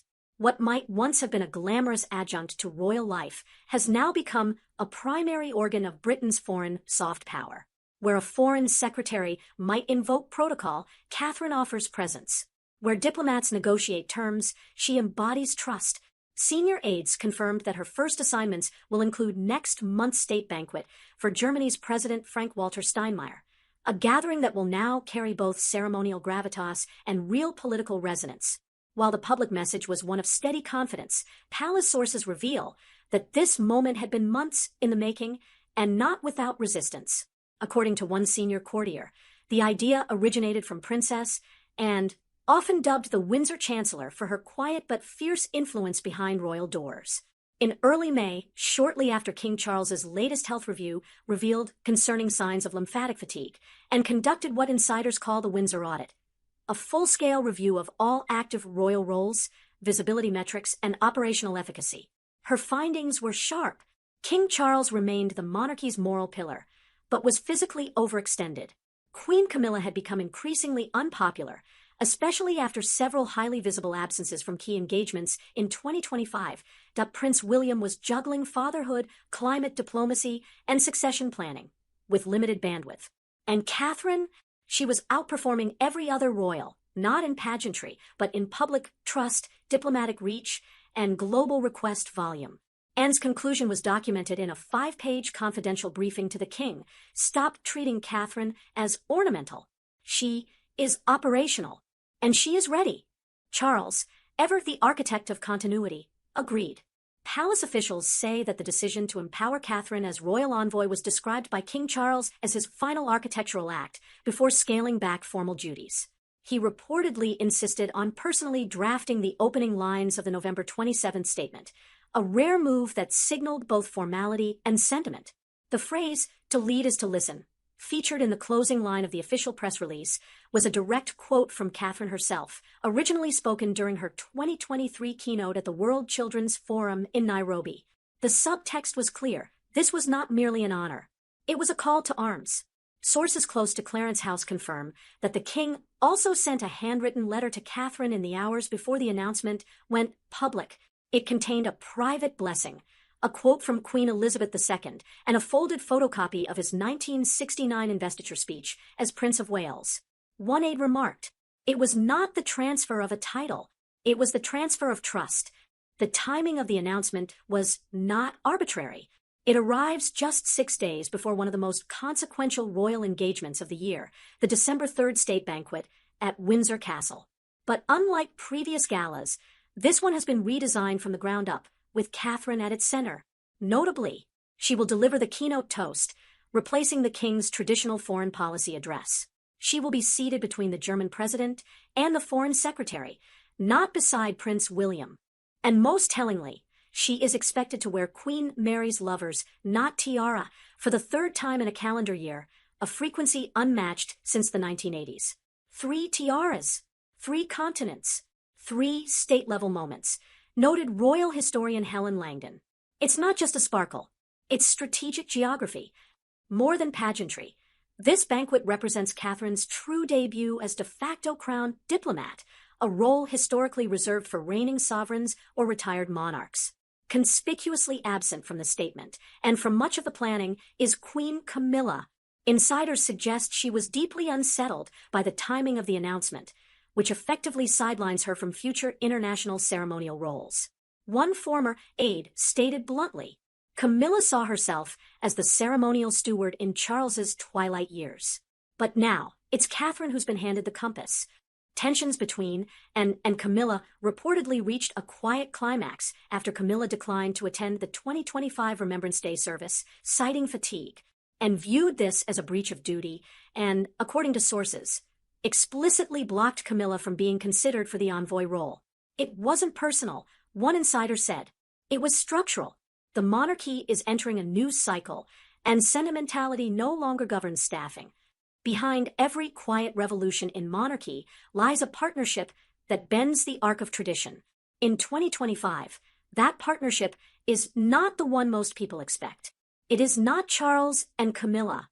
It is not even William and Catherine. It is Anne and Catherine. 2 women, decades apart in age and temperament, now stand at the core of the crown's transformation. One forged in post-war grit, the other in post-Diana global glare. One blunt and unsentimental, the other empathetic yet steel-spined. But both, according to palace insiders, have formed the most effective operational alliance in modern royal memory. Their meetings aren't for photo ops. No garden tea, no flower-arranging charity events. As one aide puts it, they don't gossip, they strategize. The origins of this alliance trace back to what insiders now call the Windsor Audit. In April 2025, amid increasing concerns over King Charles's fluctuating health, Princess and began a systematic review of public-facing royal duties. She requested detailed reports on engagements, international invitations, and impact metrics across all working royals. Her findings were startling, but not unexpected. Catherine was the most requested royal figure abroad, especially among Commonwealth nations, NGOs, and EU diplomatic circles. Camilla had lost public goodwill after the now infamous Singapore orchid incident and failed to regain symbolic traction. William remained deeply trusted but overwhelmed, juggling climate diplomacy, succession preparation, and fatherhood. Anne's verdict was sharp and characteristically unadorned. Stop treating Catherine as ornamental. Treat her as operational. That phrase, circulated in a private staff memo at Clarence House, became something of a doctrine. For aides frustrated by ceremonial overload and diplomatic inconsistency, It was oxygen. From that point, Catherine's role began evolving in quiet, deliberate steps. Invitations redirected through her private office, high-level briefings added to her calendar. Speechwriters reassigned from general royal events to foreign policy liaisons. And wasn't promoting a niece-in-law. She was engineering a systemic response to a fragile royal front line. She sees monarchy as scaffolding. One former equerry explained, "If one beam weakens, like Charles's health or Camilla's schedule, you reinforce another." In this case, Catherine, while and restructured the palace machine, Prince William was recalibrating his own position. Insiders describe it as the beginning of his shadow sovereign phase, a moment where the heir does not hold the crown, but quietly carries the burden of succession. But William's approach differs dramatically from his father's. Where Charles centralized power, William distributed it. Where Charles often clashed with senior courtiers, William co-authors strategy. And nowhere is this more evident than in his support of Catherine's rise. "He's not stepping back," said one source close to Sandringham operations. "He's stepping differently." William now adjusts his calendar around family duties, letting Catherine take point on foreign engagements while he ensures stability at home. This isn't a demotion. It's division of labor, a royal chess game, where one piece always guards the king's square. In private, he is said to have told Princess, and during a Balmoral walk, "If anyone's going to walk beside me for the next 30 years, it should be someone the world already trusts." And reportedly replied, "Then give her the tools. She already has the footing." What makes the Anne Catherine model so effective is not just their individual popularity, it's their shared institutional ethic. They operate by three unspoken principles. Discipline over drama, neither leaks, neither complains, neither courts headlines. Service over spotlight. Every speech, every visit is calibrated to lift causes, not personal brands. Institution over ego. Both women see monarchy not as entitlement, but as duty carried through execution.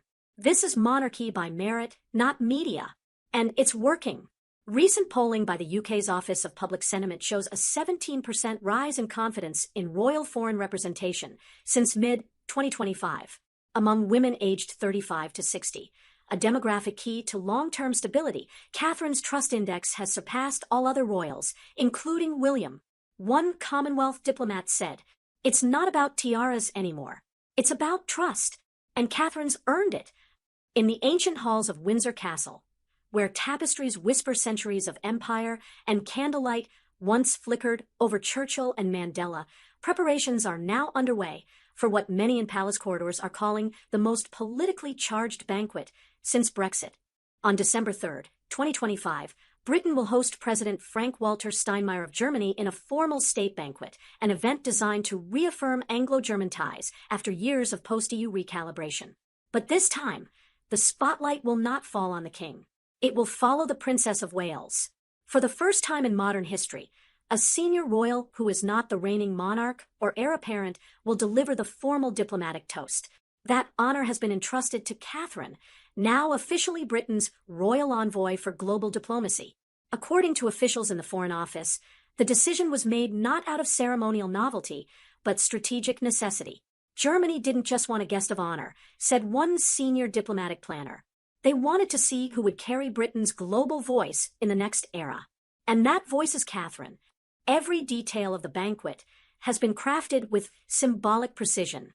The seating chart, once a matter of etiquette, now tells a story of realignment. King Charles will sit at the head of the table, but will speak only briefly in welcome. Catherine will be placed between President Steinmeier and the UK Foreign Secretary, an unmistakable nod to her new functional rank.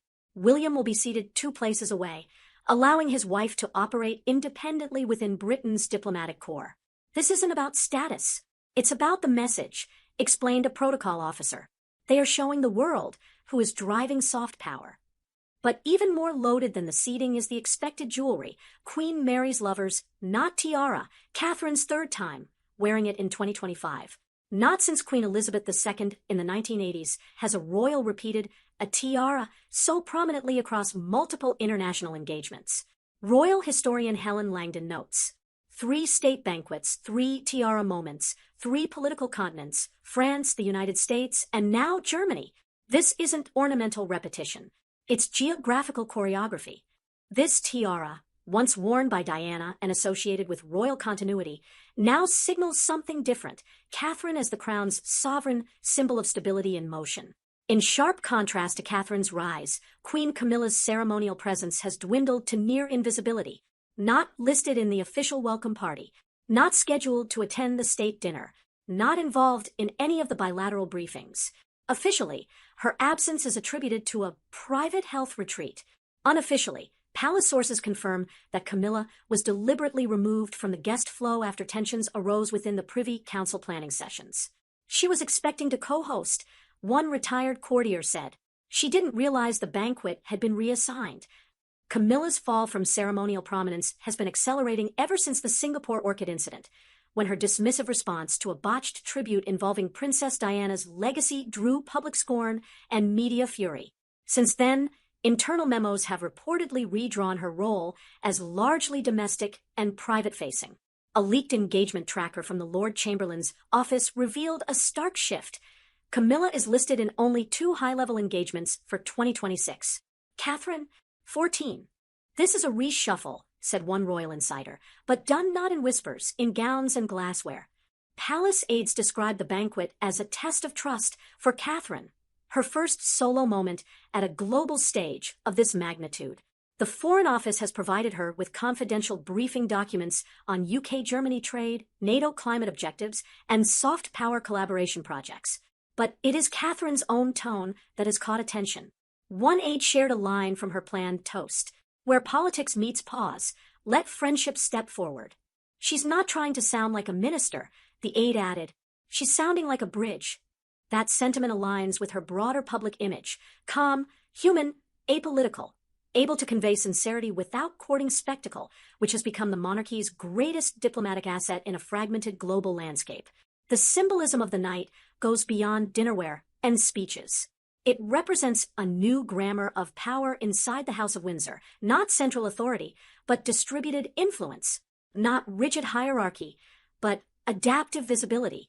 And at the core of that shift is Catherine, no longer just a style icon or supportive consort, but the architect of Britain's soft power narrative, built not in Parliament, but in presence. As one ambassador attending the banquet remarked, in diplomacy, substance needs a symbol. Catherine is becoming both.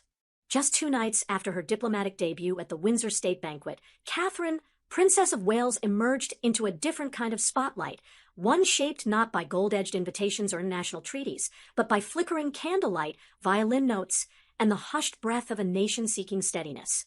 On December 5, 2025, the Princess of Wales led the 5th annual Together at Christmas Carol service inside Westminster Abbey. But this year's event was not just another royal tradition. It was, by all accounts, a symbolic consecration, a moment where the public, the press, and the palace acknowledged what had long been unfolding behind closed doors. Catherine is no longer the monarchy's future. She is its present compass. Westminster Abbey has always carried a double weight. It is both national cathedral and royal theater.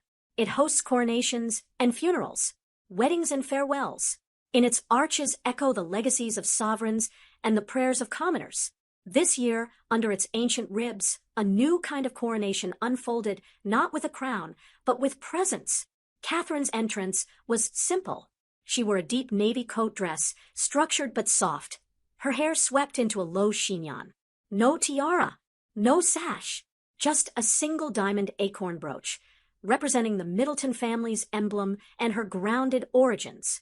She walked alone down the nave, trailing no procession, yet carrying the full emotional gravity of the institution with every step. She walked not as a consort, but as a custodian, said one onlooker. You could feel it in the silence. The service opened not with words, but with music, a quartet of young musicians from the Future Talent Charity playing a piece dedicated to the late Duchess of Kent, a rarely spotlighted royal who had quietly championed music education for decades before her death earlier that year. It was Catherine's idea. The princess wanted to begin with absence, the musical director revealed, to acknowledge what we've lost and who we must now become. The 2025 service centered around 3 themes, each selected personally by Catherine. Service in silence, hope and grief, harmony through generations. Each reading and performance was curated to resonate with these motifs. A schoolchild recited Maya Angelou's Still I Rise. A war widow read from Ecclesiastes. A young nurse lit a memorial candle for COVID victims. The atmosphere was reverent, but purposeful, and it all built toward Catherine's final speech, delivered after the last hymn, not from a pulpit, but from the steps of the choir, eye level with the public. Tradition is not the weight of what came before, she said softly, but the rhythm of how we move forward. Service is not a stage. It is a shelter, and in a world that feels uncertain, let us be each other's shelter. Her words, shaped with help from two of Queen Elizabeth II's former speechwriters, avoided politics or scandal, but pulsed with institutional clarity. This was not Catherine speaking about monarchy. This was Catherine redefining it. Tonight is not about remembering royalty, she continued. It's about remembering what holds us together when the lights go dim. The audience, composed of military families, teachers, midwives, refugees, and youth leaders, rose in spontaneous applause. Not the kind prompted by protocol, the kind born of recognition. She wasn't just the face of the firm. She was now its soul. What the public did not see that night, what unfolded only in hushed corridors of Buckingham Palace, is the other defining moment of Catherine's rise. A handwritten letter from King Charles III, delivered under sealed guard on the evening of December 4th, just hours before the carol service. The letter, written at Highgrove and witnessed only by the king's private secretary and chaplain, was not a legal document, not a delegation of power, but something more intimate, more lasting. It was, according to sources, the king's emotional passing of the monarchy's moral compass to his daughter-in-law. The palace confirmed that the final lines of the letter would be etched, at Catherine's request, onto a plaque at the Unity Garden, a new space she is building at Windsor Castle for children of diplomatic families. Where dignity walks quietly, the crown follows. Where compassion stands firm, the nation listens. Charles R. Accompanying the letter was a personal rosary once owned by Queen Elizabeth II and an annotated copy of Charles's 1969 Prince of Wales investiture speech, a symbolic offering from one generation to the next. One aide called it the most profound act of private succession we've seen in decades. It wasn't about titles. It was about trust, about who holds the monarchy's emotional architecture when the sovereign must retreat. Not everyone was present in the Abbey that night. Queen Camilla was notably absent, again citing a health-related private retreat. Internally, it was acknowledged as a strategic withdrawal. Harry and Meghan were once more excluded, marking 3 consecutive years of absence from major royal religious ceremonies. In a surprise move, Sarah Ferguson was invited, quietly seated in the rear pews, an olive branch, or an institutional signal. Only time will tell. But those who were present, King Charles, Princess, and Prince Edward, Prince William, and their children formed a tableau of continuity and cooperation. It was the first time the public saw the next royal order not just hinted at, but functioning, said royal commentator Eliza Markham. Catherine led and fortified. William anchored. Charles watched. And the people accepted. In the weeks following the carol service at Westminster Abbey, something began to shift deep within the crown's inner workings. The public saw Catherine shine under candlelight, but behind the palace gates, a structural recalibration was already underway, drafted not with speeches or ceremonies, but with spreadsheets, schedules, and blunt assessments. At the center of this shift stood Princess Anne. Not since Prince Albert in the 19th century has a consort or sibling of the monarch held such vast influence over the monarchy's internal functions. But Anne, now informally known among staff as the Windsor Chancellor, has become the engineer of the modern royal system, designing its load-bearing structure, anticipating collapse points, and reinforcing the beams that will hold under public scrutiny. Her goal isn't glory, it's survival, and her solution has 3 pillars. Diversify public-facing, leadership elevate, results-based royals. Minimize risk, maximize grace. In the post-Elizabethan world, and has been clear, the monarchy cannot depend on a single sovereign figure to carry all ceremonial, emotional, and global responsibility. It's no longer a throne, she reportedly told her team. It's a relay, and we're only as strong as the next runner. That thinking drove what insiders now call the 2026 Visibility Matrix, a planning document mapping out every major royal engagement by quarter, by geography, and by strategic importance. A leaked draft viewed by the Times revealed a stunning shift. Queen Camilla is scheduled for only 2 high-level events in the entirety of 2026. Catherine appears in 14, spanning Europe, the Commonwealth, and multilateral institutions like the WHO and COP summits. Prince Edward, long regarded as modest in influence, has seen a sharp increase in overseas educational initiatives, especially across Africa and Southeast Asia. Meanwhile, Princess Anne herself is slated to maintain her grueling domestic schedule, acting as the monarchy's backbone in local service and ceremonial discipline. This is not a demotion of Charles or William, but a decentralization of power, a retooling of visibility from royal hierarchy to strategic competency. The firm is being rebuilt as a coalition, not a pyramid, said one royal planner. And at the center of that design is Anne's doctrine. Unlike Charles, who often leads with ideology, or William, who blends empathy with strategy, Anne's decision-making is data-driven, utilitarian, and unsentimental. She began the 2025 audit with one core question: who's performing? Who's trusted? Who's replicable? What she found was revealing. Catherine, despite holding no constitutional power, had the highest public trust index among women aged 35 to 60 across the UK and Commonwealth. In diplomatic settings, she was requested more than any other royal except the king. In domestic appearances, she drew more local media attention than Prince William, even when attending without him. She doesn't suck the air out of a room, one aide said. She brings the room to stillness. Anne's response was swift. Catherine would become the monarchy's operational face abroad. Not because of her marriage, but because she delivered. Her personal maxim, reportedly written in the margin of the audit summary, was simple: stop rewarding availability, start rewarding ability. That single sentence is now echoed across multiple departments in palace planning meetings and may quietly redefine royal succession priorities in years to come. The current shift is not about grooming Catherine to replace Charles. It's about building a redundancy-proof monarchy, a system where no single person's absence weakens the whole. And structural vision includes: Catherine handled diplomacy and emotional engagement. William maintained domestic continuity, internal unity, and constitutional briefings. Edward taking on intergenerational Commonwealth relations and heritage education, and continued institutional discipline and civic oversight. The idea is not to centralize charisma, but to channel it, placing each senior royal in the lane where they are most effective. They're playing a different game now, said historian Marcus Kendry. This isn't the House of Windsor as a dynasty. It's the crown as infrastructure.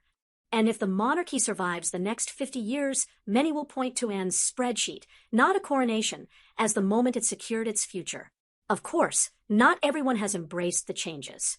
According to palace sources, Queen Camilla felt blindsided by the scope of Catherine's rise. In a private conversation with a former lady-in-waiting, she reportedly remarked, "They've handed her the crown's compass while I'm still holding the map." But it was Camilla's absence, especially her decision to skip key remembrance events, that gave and the final argument for her sidelining. "We can't afford anyone who treats duty like an option," and told aides during a Privy Council prep session. The message was clear: sentiment cannot override institutional need. Recent polling shows the public has not only accepted the redistribution of royal responsibility, but prefers it. A December survey from the Office of Public Sentiment Research found 71% of Britons believe Catherine should lead all major royal engagements abroad. 68% support Princess Anne's approach to internal royal reform. Among voters aged 18 to 25 across the Commonwealth, Catherine ranks higher in favorability than any political leader. What's emerging is not just a monarchy surviving scandal, but a monarchy evolving by design. One where merit speaks louder than birthright. Or, as one commentator in The Telegraph put it, the crown is no longer inherited in full. It's earned in parts. And Catherine has earned hers, clearly, quietly, completely. As Christmas 2025 draws to a close and frost gathers on the lawns of Sandringham, the House of Windsor enters a new year with an old truth finally reframed. Monarchy is no longer just about succession. It's about strategy. And at the heart of that strategy stands Princess Catherine, not as a figure awaiting coronation, but as a woman who now embodies the crown's presence, its diplomacy, and its moral steadiness. Yet behind this visible transformation lies another figure, quiet, deliberate, and deeply aware of history's weight, Prince William. While Catherine carries the public face of modern monarchy, William has taken on the role of what palace insiders call the shadow sovereign, the royal who prepares not for pomp, but for pressure. His focus isn't legacy speeches or pageantry. It's infrastructure, regency readiness, and emotional resilience. In September, amid growing concern over King Charles III's health, William and his team quietly finalized a confidential plan titled Protocol 83, Windsor Day 1. Sources familiar with the document describe 3 core pillars: a 5-week national tour led by William and Catherine across England, Wales, Scotland, and Northern Ireland, a joint address to Parliament, marking the first time a royal couple would speak side by side in a constitutional context, that a commitment to retain Charles's Privy Council as a guiding advisory body, ensuring his presence remains, even if his capacity fades. He doesn't want to erase his father's reign. One senior aide said, he wants to extend it through continuity, not coronation. This isn't about taking power early. It's about ensuring that when the transition comes, the monarchy is not caught off balance.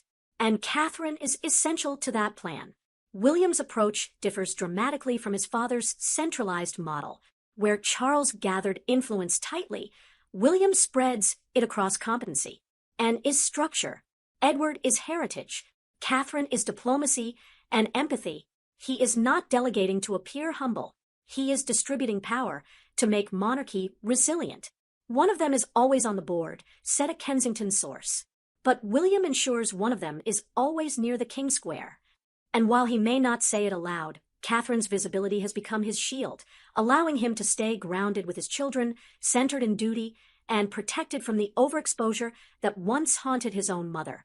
The public may still call her princess, but in the eyes of many, Catherine is already queen in function. Not crowned, but trusted. Not enthroned, but leaned on.